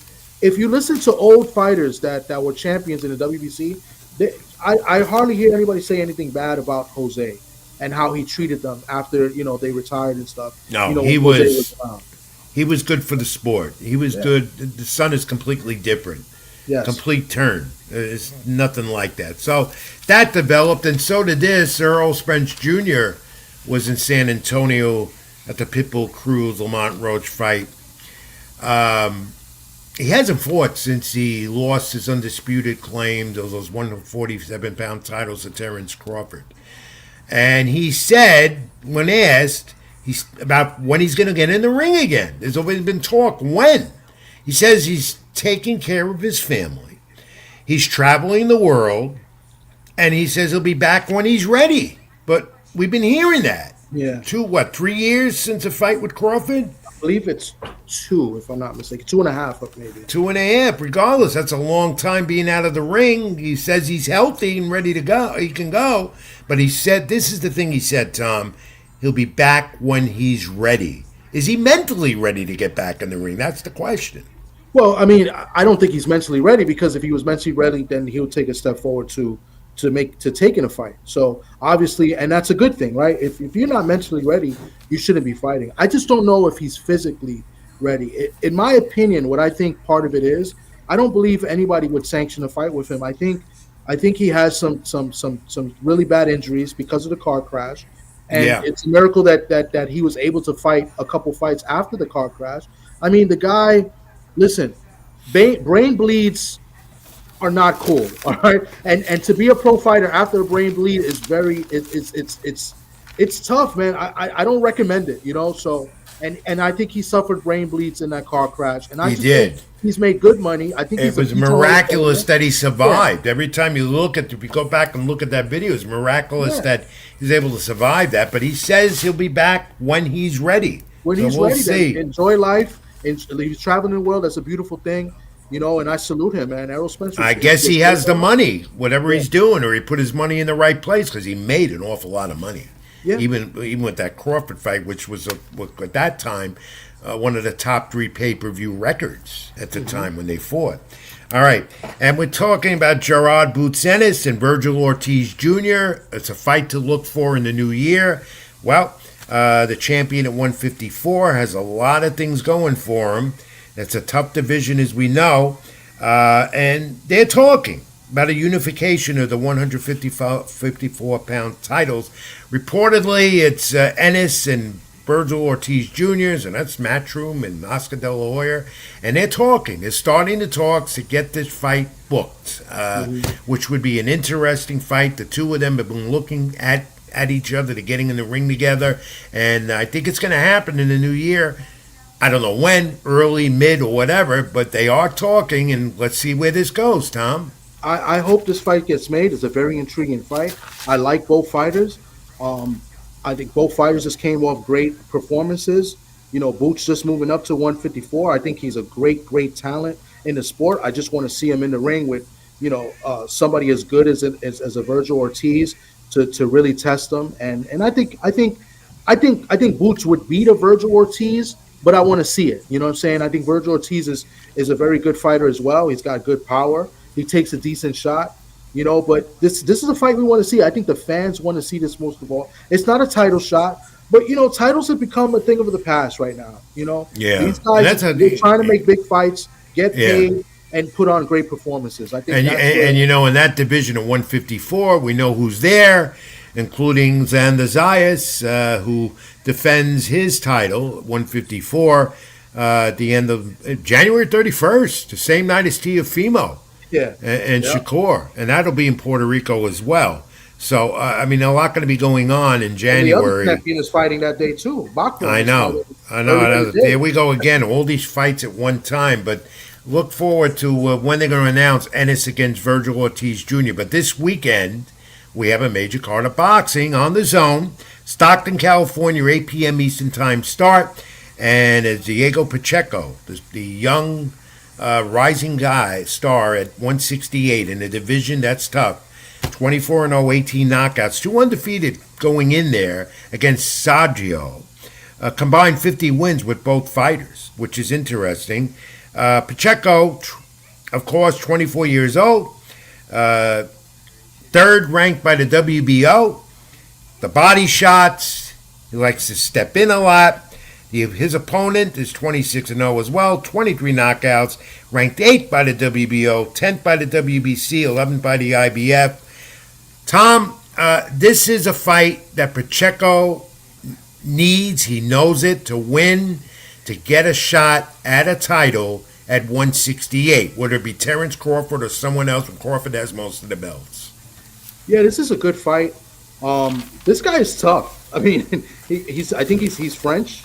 Kevin Saggio, right? Saggio, he's undefeated fighter. So you know what? He's going to defend that 0. He's going to come in there. He's already been kind of talking.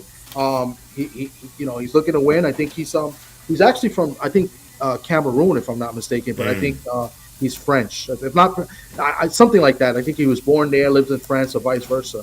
But he's a strong guy. He's got power, but the size, and I think Pacheco might be a little bit too big for him. And people say this is going to be a close competitive fight. I think Pacheco stops him late. I can see Pacheco stopping him late, eighth, ninth round, in a good competitive fight. This guy's going to be game, especially early. But I want to see what happens if Pacheco takes him to deep waters. So I like he's been active. Again, this is his third fight this year. He said he likes to fight 4 times a year. Yeah. But he's up there at the rankings with everybody, all the alphabet soup groups. And again, a fight that he wins, and he's confident he will, and I think he will, whether it be knockout, stoppage, or decision. Yeah. Unless the 3 blind mice say it otherwise, you never know what they're going to do. But this is his first fight in the States. Yeah. So and Pacheco will get a title shot. We just don't know who. Yeah. So we'll see. But interesting undercard on the zone on this card, including this one.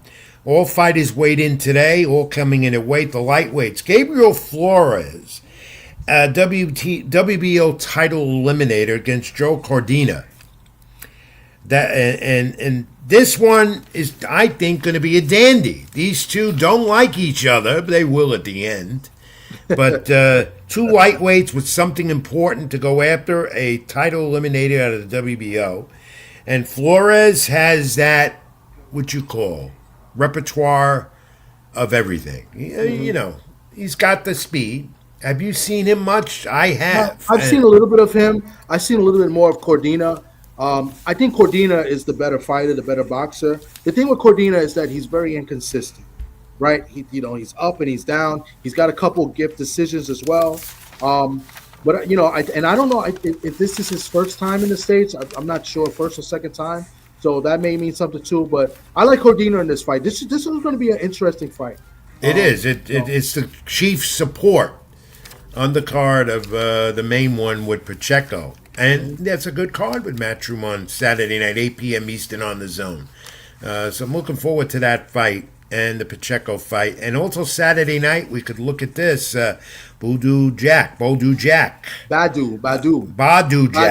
think that's I've met a million times because of his old trainer, Louis DeVal, that I mentioned earlier. Yes, Louis did. And I should know how to pronounce his name, but I don't pronounce anyone's name. Even my own name I don't get right sometimes. Let me tell you something. You know who Badu Jack is really close to and good friends with?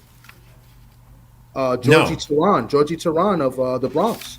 He lives out there in Vegas. They're very good. I didn't know that. I have to talk to Georgie about that because Georgie and I have been friends for years, and I'm going to get him on the program and give his views on the sport. But Jack defends against Mike Liano, I believe. It's on Amazon. It's on pay-per-view, 9 p.m. pay-per-view.com and Amazon Prime again. WBC cruiserweight titles. So we have cruiserweights in the spotlight again this weekend. They met previously this year, and Jack won a controversial majority decision. So we're at that rematch phase with the two of them Saturday night. I like Bodu. I like that Jack. Big guy and his age too. He's not a youngster either. He's like 42. He's like 42. Yeah. I could be wrong, but I feel like I think he's 42 years old. He might be older than Lara. I wouldn't go that far. No, because I don't know if Lara's telling it's something. It's accurate with his own age. So we don't know with these Cubans. All right, so. But I think he's 42 years old. If I'm not, that's my final answer. But Badu Jack is a good fighter. I believe.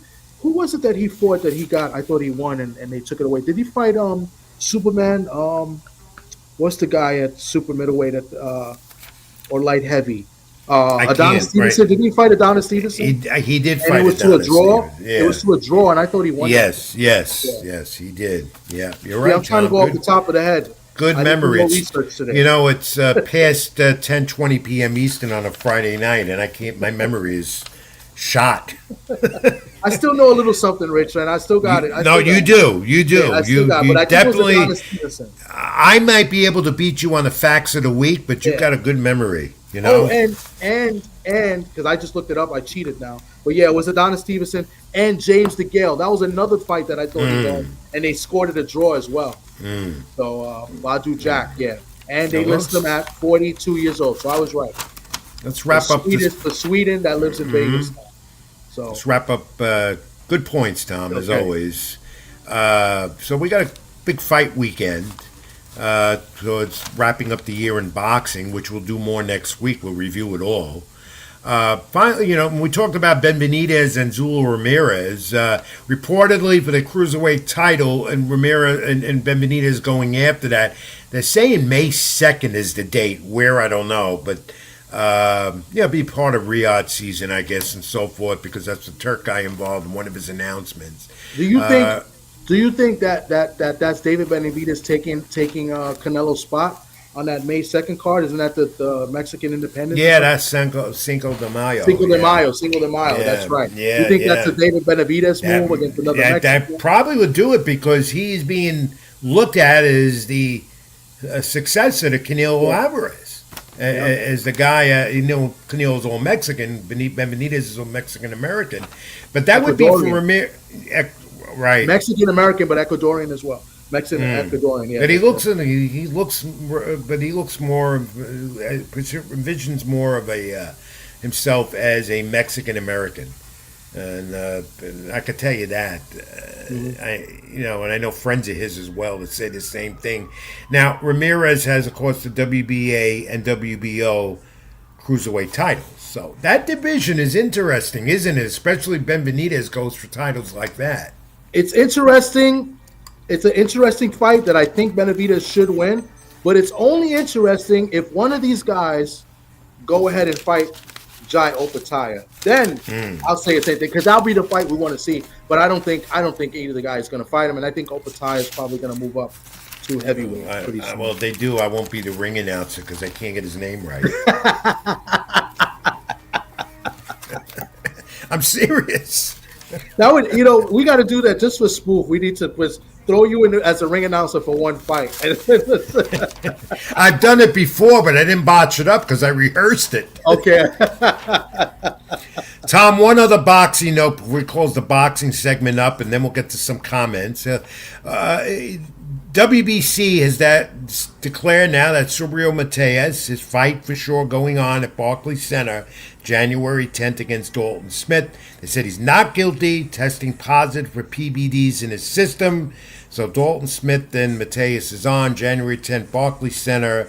And I think that's on, I forgot what pay-per-view. It's a pay-per-view channel. It's a pay-per-view. I'm not sure where it's going to be on, but it's in the Barclays. And we still haven't found out how to apply for credentials to cover that. I haven't contacted Keith. Keith Cologne will be on that card. He's got an opponent. All right, so that's your job. You got to do that, right? I know, I'll get on it. I've been very busy this week, but I'll definitely get on that and I'll find out.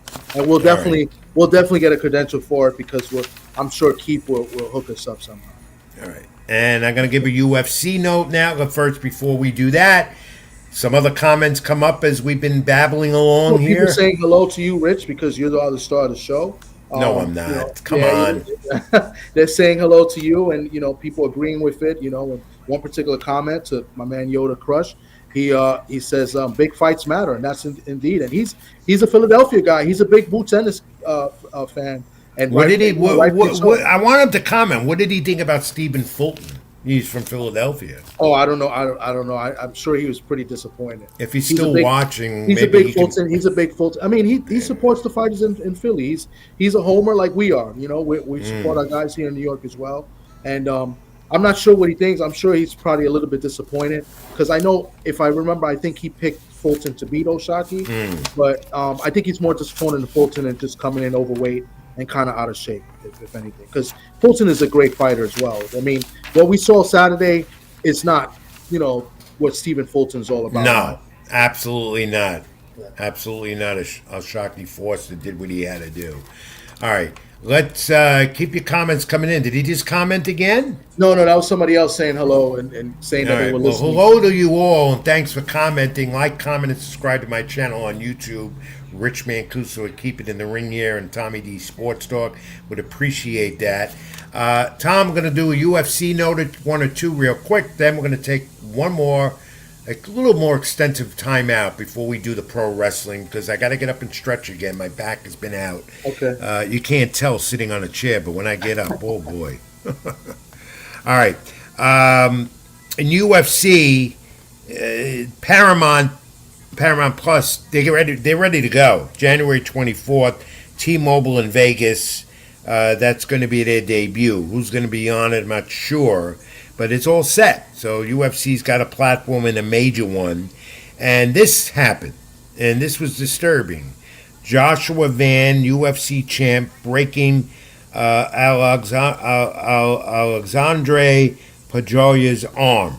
And you could see that, and the images are very disturbing. Broke his arm right there in the octagon right away. That was a highlight fight at UFC over the past weekend. So, that's brutal. The octagon and all that stuff. I got to do some more UFC stuff, but then remember that we are keeping in the ring, not keeping in the octagon. But I'd like to mix it in a little more, and I intend to in the new year on the program. So, let me get Tom. A comment. He did comment. Mm-hmm. He said, in regards to Stephen Fulton, he said he looked bad. Facts. Bad night at the office. It was terribly bad night. Disappointing as well what he did with the weight and his performance overall. But Philadelphia, I got to tell him again. I'll tell a friend there, and I'll tell everyone. That is a homebred of great fighters. It's been for years, and it continues to be. And now they have Gerard Boots Ennis, who's the superstar in the sport, one of the top superstars, who's on his way to even more, and more in the new year as well. Tom, can I tell you? Yeah. This is came to mind. They came out this year with the new Top Strong boxing cards, and I bought a couple boxes, and one of the cards I got because they guarantee 2 autographs in each box. I got a Boots Ennis autograph card. Just wanted to throw that out there. I don't have one. Next time I'm going to bring it, I'll put it on the screen. I got a Boots Ennis one. I got a lot of New York Mets cards, of which 2 I got to discard. Edwin Diaz and Pete Alonso. Yeah, Pete Alonso. That's another story. Hey, and there goes my boxing talk with Edwin Diaz in the Mets clubhouse because he's a very good close friend of Xander Zayas and loves boxing. We talk boxing more than baseball when I'm with him. Now he's in Los Angeles. That's another story for Sports with Rich and Tom that we have to pick up on, and we will. I think when the baseball season will start doing. One more note: I also got a Thomas Hearns autograph card too. Just want to throw that in. Why are you rubbing in your memorabilia to me? I just got it. I put it away. What do you want to do? You want a memorabilia show, or you want to go card for card? Because I'll outdo you on that. I got some good stuff, Rich. I got some rare stuff too. You know what? Episode 1 of the sports show, we should share memorabilia because I got some. I think we will because it seems like a good first episode. And maybe somebody will buy my stuff because it's all up. If anybody wants it, where am I going to take it to my grave? Keep it in the ring. I'm Rich Mancuso. That's Tommy D. Like, comment, and subscribe. Going to take one final timeout. It's going to be a little longer. I got to get up and stretch, and we're going to regroup. More pro wrestling, the nostalgia, and some other things here and there. Back in a moment, Tom. That's Tommy D. I'm Rich Mancuso. 2 minutes. Stay with us. Back in a moment.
Even when you feel slow, you can still go. Even when there's no hope, you can still go. I never answer to no, man, I still go. We're back. And I feel much better. No. Did I miss the pizza commercial? That was I opened up with the pizza commercial. I'm glad I didn't see it because I'm awfully hungry. Hey, look, I went and got it since the commercial break. I don't know if you could see it. Damn, I don't know. That's I don't know how clear You that should is. have told me. I would have bought out some vintage cards of my own. That's the Thomas Hearns, signed by Thomas Hearns, and Michaela Mayer was another one I got. Jahai Tucker. But here's the one I like, the boots, and this one's a nice one. I gotta show this one. But if I could get it to screen, I gotta get one of those lights. Yeah. I think you have a what do you call those lights? It's not. I don't coming up. know. You can't see it. I don't know. My buddy, It's not meant to buddy, be. production guy, former pro wrestler. He's setting me up. Yeah, I got to get like a ring or something to get, but that's another day. But All moving right. on. Well, Sorry. screenshot it to me, and I'll screenshot you some of mine. Okay. I'm sure. My wife wants to get rid of a lot of the stuff I got. So I want to get rid of a lot of my stuff. Well, I'm not allowed to have it. We'll talk about it. Yeah. Likes, comments, subscribe to the channel. Any more comments that came in while we were on break? Well, people coming in saying hello. Tate, salute to you. Crush is in the building. Crush is asking for the link. I dropped your link. Rich Mancuso and my man D Free. We got to get D Free on next Friday. I think next Friday. Yeah, do. I don't know if next Friday might not work. I got to let you know with my schedule, but it should. So I think, if not, D Free will be the co-host because D Free's my co-host and he's a great co-host. No one's going to co-host. Your buddy Socrates is the most business man in the world. If I'm not the co-host, you put them on as guests because you're the only one that will sit in for Rich Mancuso, and you know that. Yeah, I know. But that's up for discussion, though. All right? Because you do a great job. All right. Anyway, that's another issue. Let's get back to pro wrestling. Of course, we opened up the first hour. We talked extensively with Robbie Rebel and the Rebel Rant. Thanks for bringing him back. And we went over John Cena. And again, that's going to be an interesting Saturday Night main event. I didn't monitor SmackDown as we're on live, and they were on live with us. But some interesting developments still with the WWE and the Masked Man. Yes, it was Austin Theory at first at Survivor Series War Games. Then it's talk that was Montez Ford, who apparently wasn't. Now they're saying it's Chris Jericho, who may be saving his return to WWE for the Survivor Series. Jericho can't do what that. they're doing with this Masked Man, Tom, is they're using different people to keep you going. All right? And in the end, it could be Chris Jericho. Who do you think it is? I think it's Austin. It ain't going to be Chris Jericho unless, he's got some great stuntmen because Chris Jericho can't move like he used to. He can't move like that. So that's Yoda Crush. He said he just subbed to your channel. What does he mean by that? Did I insult him? No, he just subbed to your channel. He's telling you he subbed. Oh, is that what sub means? Subscribe, yeah. And that's the initial for sub? I thought it was a substitute teacher. You gotta excuse Rich. He's very, very old school. Oh my God, subbed. Subbed. I thought it meant substitute teacher. And then BVO says that Tommy loves masked men. You see how BVO treats me? He treats me bad. I don't know why. It's Chris Jericho. I think it's just Jericho, and maybe they'll keep this going till Royal Rumble, January 31st as well, from Saudi Arabia. Yeah, BVO is I thought it was a sub sandwich. Yeah, I'm hungry too. Thanks a lot for getting me more hungrier. But I think it's Austin Theory. If it is Jericho, like I said, he's got great stomach. It'd be interesting if it is Montez Ford because I think he's a great talent and that would be good. That'd be a great swerve. Jericho's supposed to come back, and that could be that. I don't think that was him under the hood, but eventually when they unmask and unhood, that's him. Or it could be someone that's aligning with Paul Lee, the Oracle. I don't know. Anything's possible at this point with the Masked Man, but they're going to keep playing it out to the Royal Rumble and see where this goes. Now, back as a tag team. Well, what image you have up next? I'll just follow what you got. Well, we got NXT, Yeah, that's part of Saturday main event. There he is. He that's what they're doing. They're really pushing NXT tomorrow night on Peacock. A lot of the stars. This guy is the NXT champ, Oba Femi. Huge looking character. Him and Cody Rhodes. You know, Coles retains the title. That one. And what else we got after that? Well, Royal Rumble.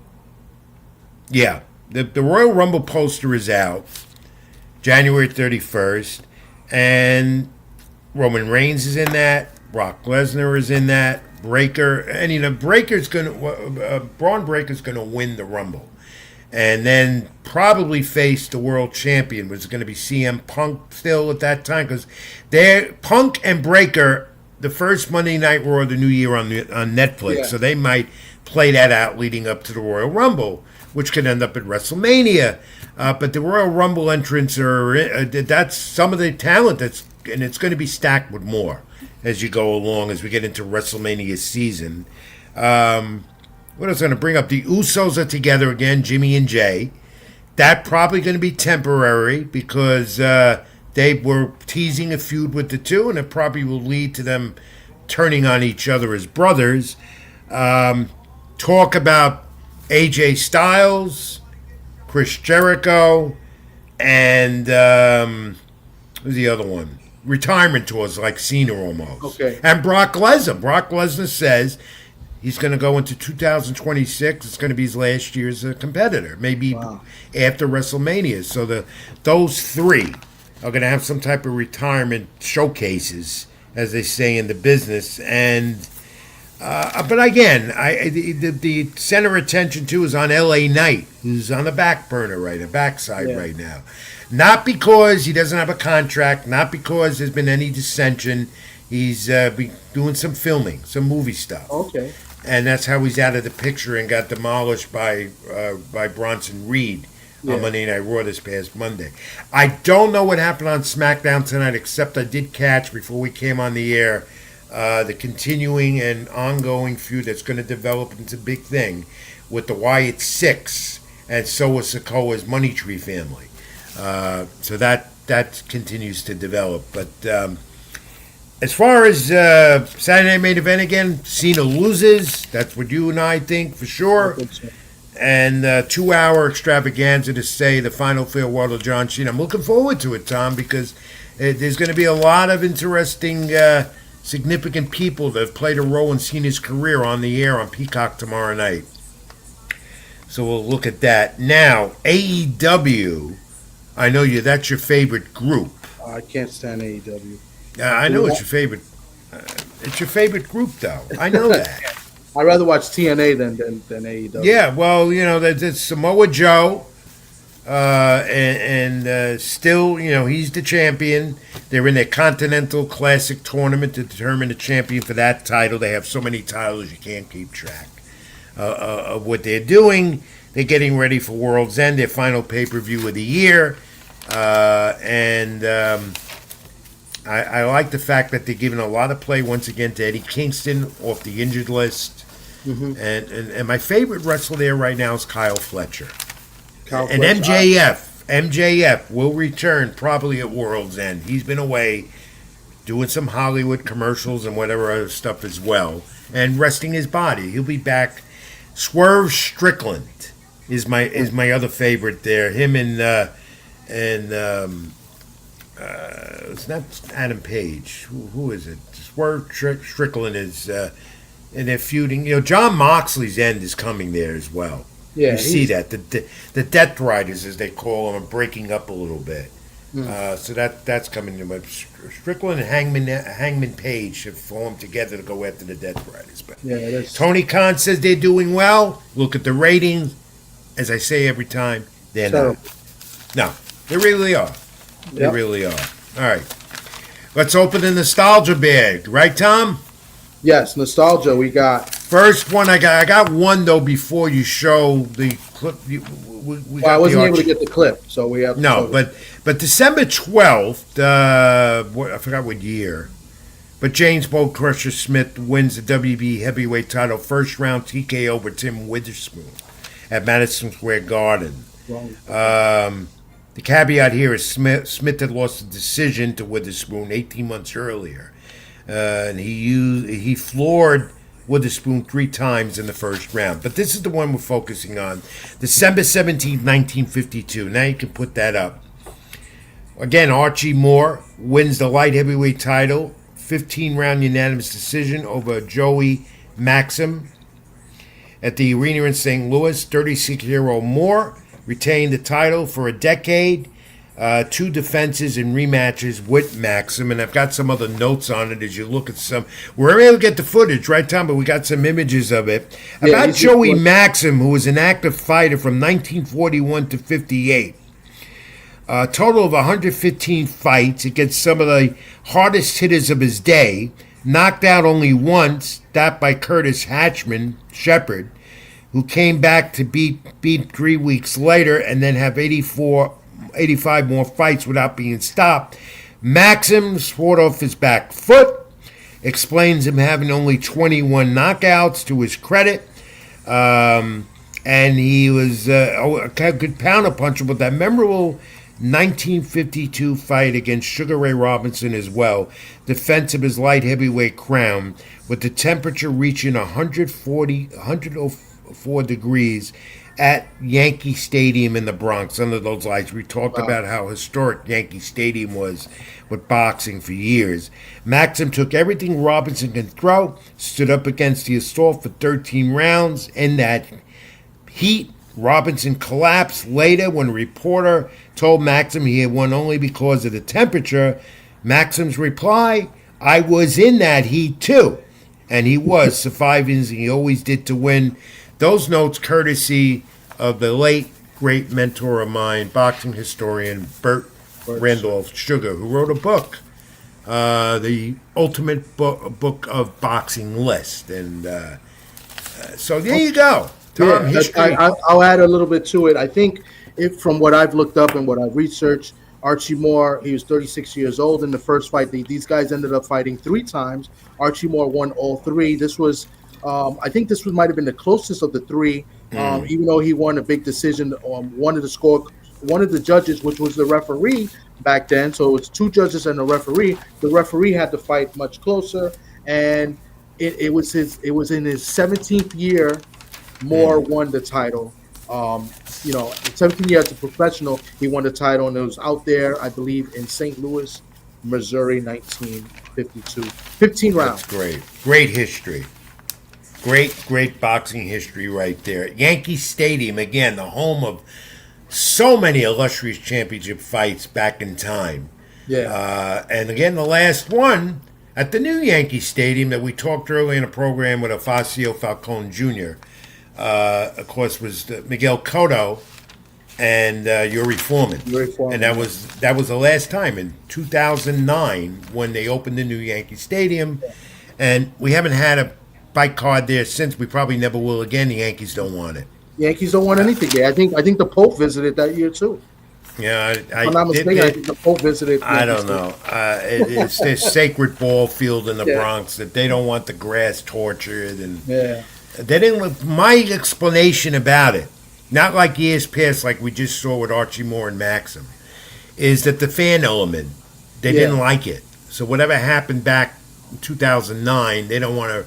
15 years ago, whatever it was, they don't want to see that again. So that's unfortunate because I brought, Tom, I brought it up to Yankee officials. Boxing needs why they just don't want to do it. It's a lot of history there. Like they used to do it in Comiskey Park in Chicago. Chicago used to have a lot of title fights in the ballparks too. I think Comiskey Field was one of them. I don't know if they did in Wrigley, but I know Chicago hosted fights, and they should. I mean, they got the soccer games now there. They do college football games now in Yankee Stadium. I don't know. Talk about the Mecca, Madison Square Garden, Yankee Stadium would be a Mecca of boxing as well. Yeah. Well, you can go on and give a history of all the great fights that happened there in this illustrious sport we know as boxing. All right, Tom, we're going to come to an end to this almost 2-hour program, and it's been great, but let's take a look at some of these things that are put up that Keep It in the Ring. Oh, the newsletter. Yeah. Wow. See, I go back, this is September 1992. All right? The Ancient Richmond... Yeah, this was the first one. You know, when I was on WFAN, and I'm on there every so often with Ricky Ricardo on the weekend late nights talking boxing and some wrestling, but I was a regular. Everyone knows. Go to YouTube. Some of the shows around are logged and they're there. They're chronicled all there. Keep It in the Ring became a part of WFAN with me and Jody McDonald at 3 a.m. in the morning. Wow. So I expanded it to this without the internet. You know, we had back then 900 numbers, hotlines to get wrestling rumors. Fans love that. They still do today. The gossip, the rumors. I went to this notch because everybody started putting out newsletters. A lot of people in the industries, including Dave Meltzer, who's the most successful one, became a multi-millionaire off his newsletter, The Wrestling Observer. Keep It in the Ring expanded to print. No internet, no laptop computers to put this together, no touch of the button to get it printed. I want you to look. See the front? Someone designed the logo. That's the front. Now, if we can get an angle of it, you'll see what I did. I don't know if you can see this in the camera. Can you put that down a bit? Can you get... You can see this. I don't know if it's coming up. Do you see that? No, it's not. I don't see it on the Well, screen. no. There's a. In other words, here's the back of it. With the old I had the, and I have a lot of these if people want them just for a souvenir. This was all done. You know how I did this? By myself with some help with a young man named Derek Gordon who went in the industry and left. I did this, what you call cold press days, on the old typewriter. Wow. I typed away and typed away, all right? Take the paper out, cut it down, and then what we did before internet, laptops, well, don't get me wrong, this new technology, there's an advantage to it, all right? This wasn't easy to do. You went to your kitchen table or workplace, the way old newspapers did it back then. You took the copy, you laid it out on a table, and then you put it on what you call storyboards, and you gave that to a printer, and a printer would then take it, what you call to cold press, and then print it out. And this was like 10 pages long, so it wasn't cheap to do. Yeah. Cheaper than it would be today. But that's how it was all done. And if you look at the script on, you can see it was done on a typewriter. Yeah. But this is how it was done. And this went in the mail after that. And I had quite a few subscribers to this newsletter. Didn't make much money off of doing it. That wasn't my purpose completely, was to inform the fans beyond WFAM what I was doing. Cold press media. That's how it was done. That's how it was done.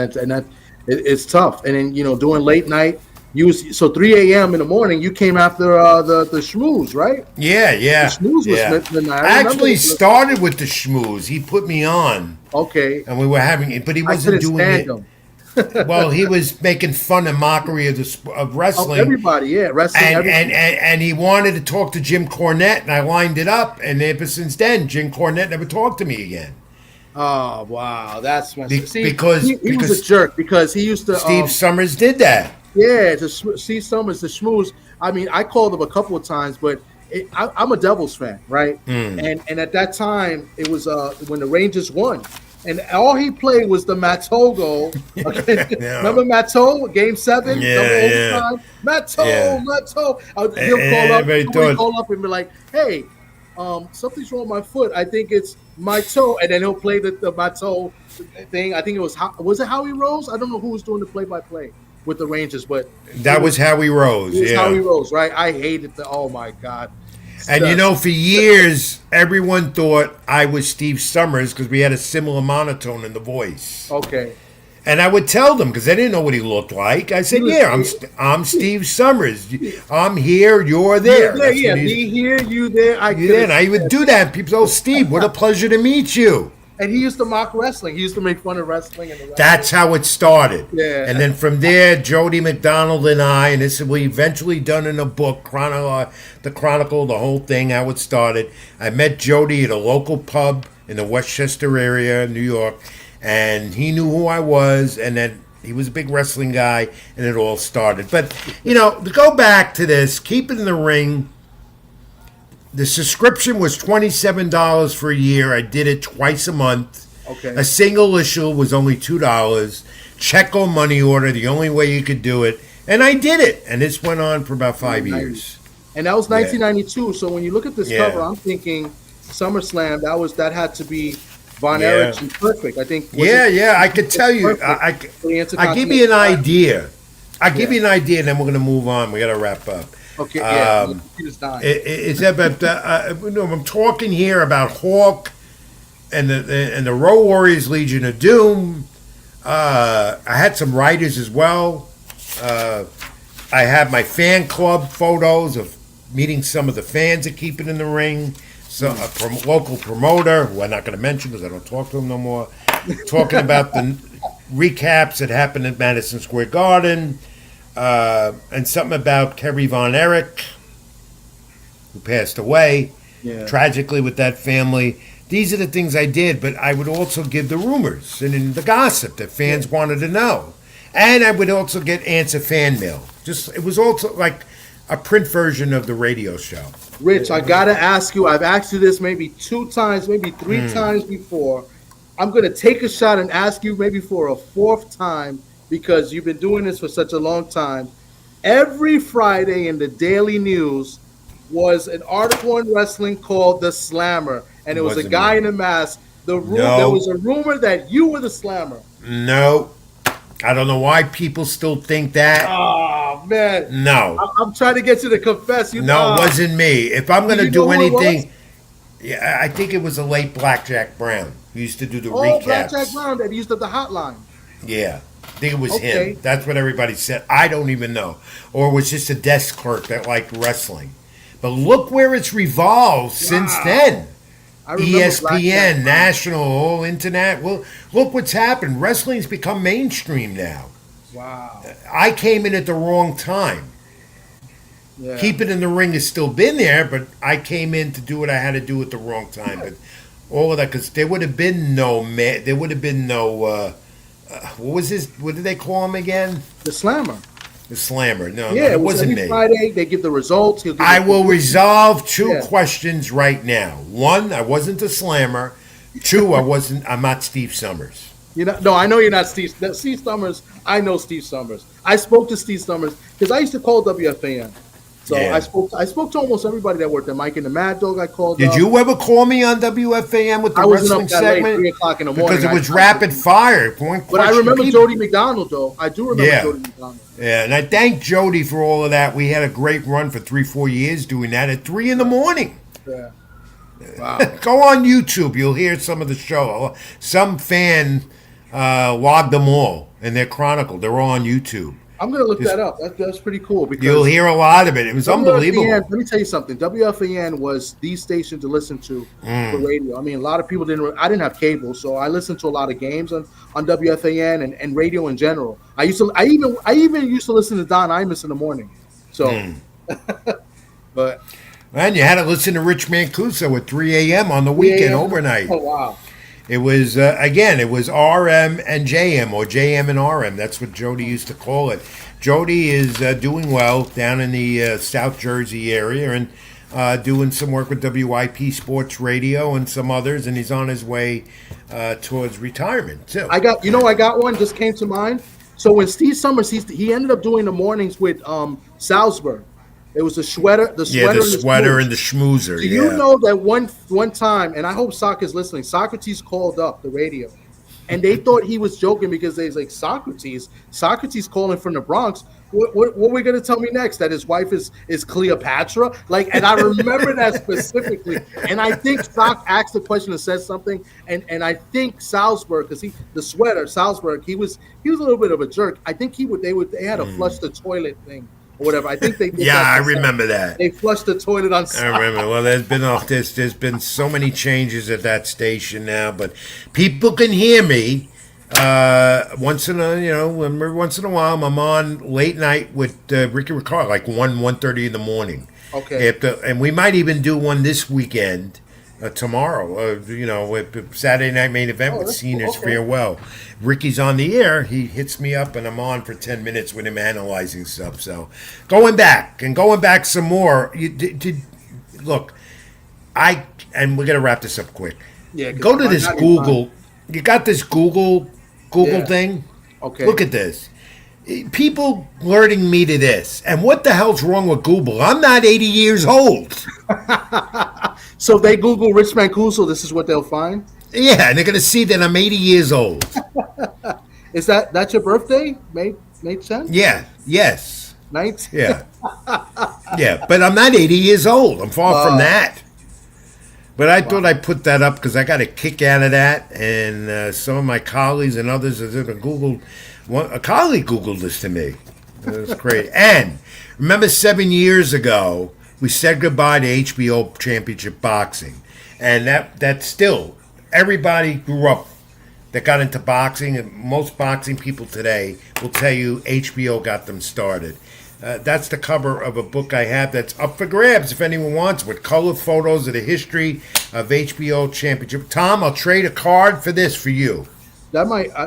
We might do that. I might. This is a great 25 years of boxing with HBO. They was 7 years ago. It ended, and this is a great book. Color photos of their great fights up to that point, illustrations and the real photos and the stories.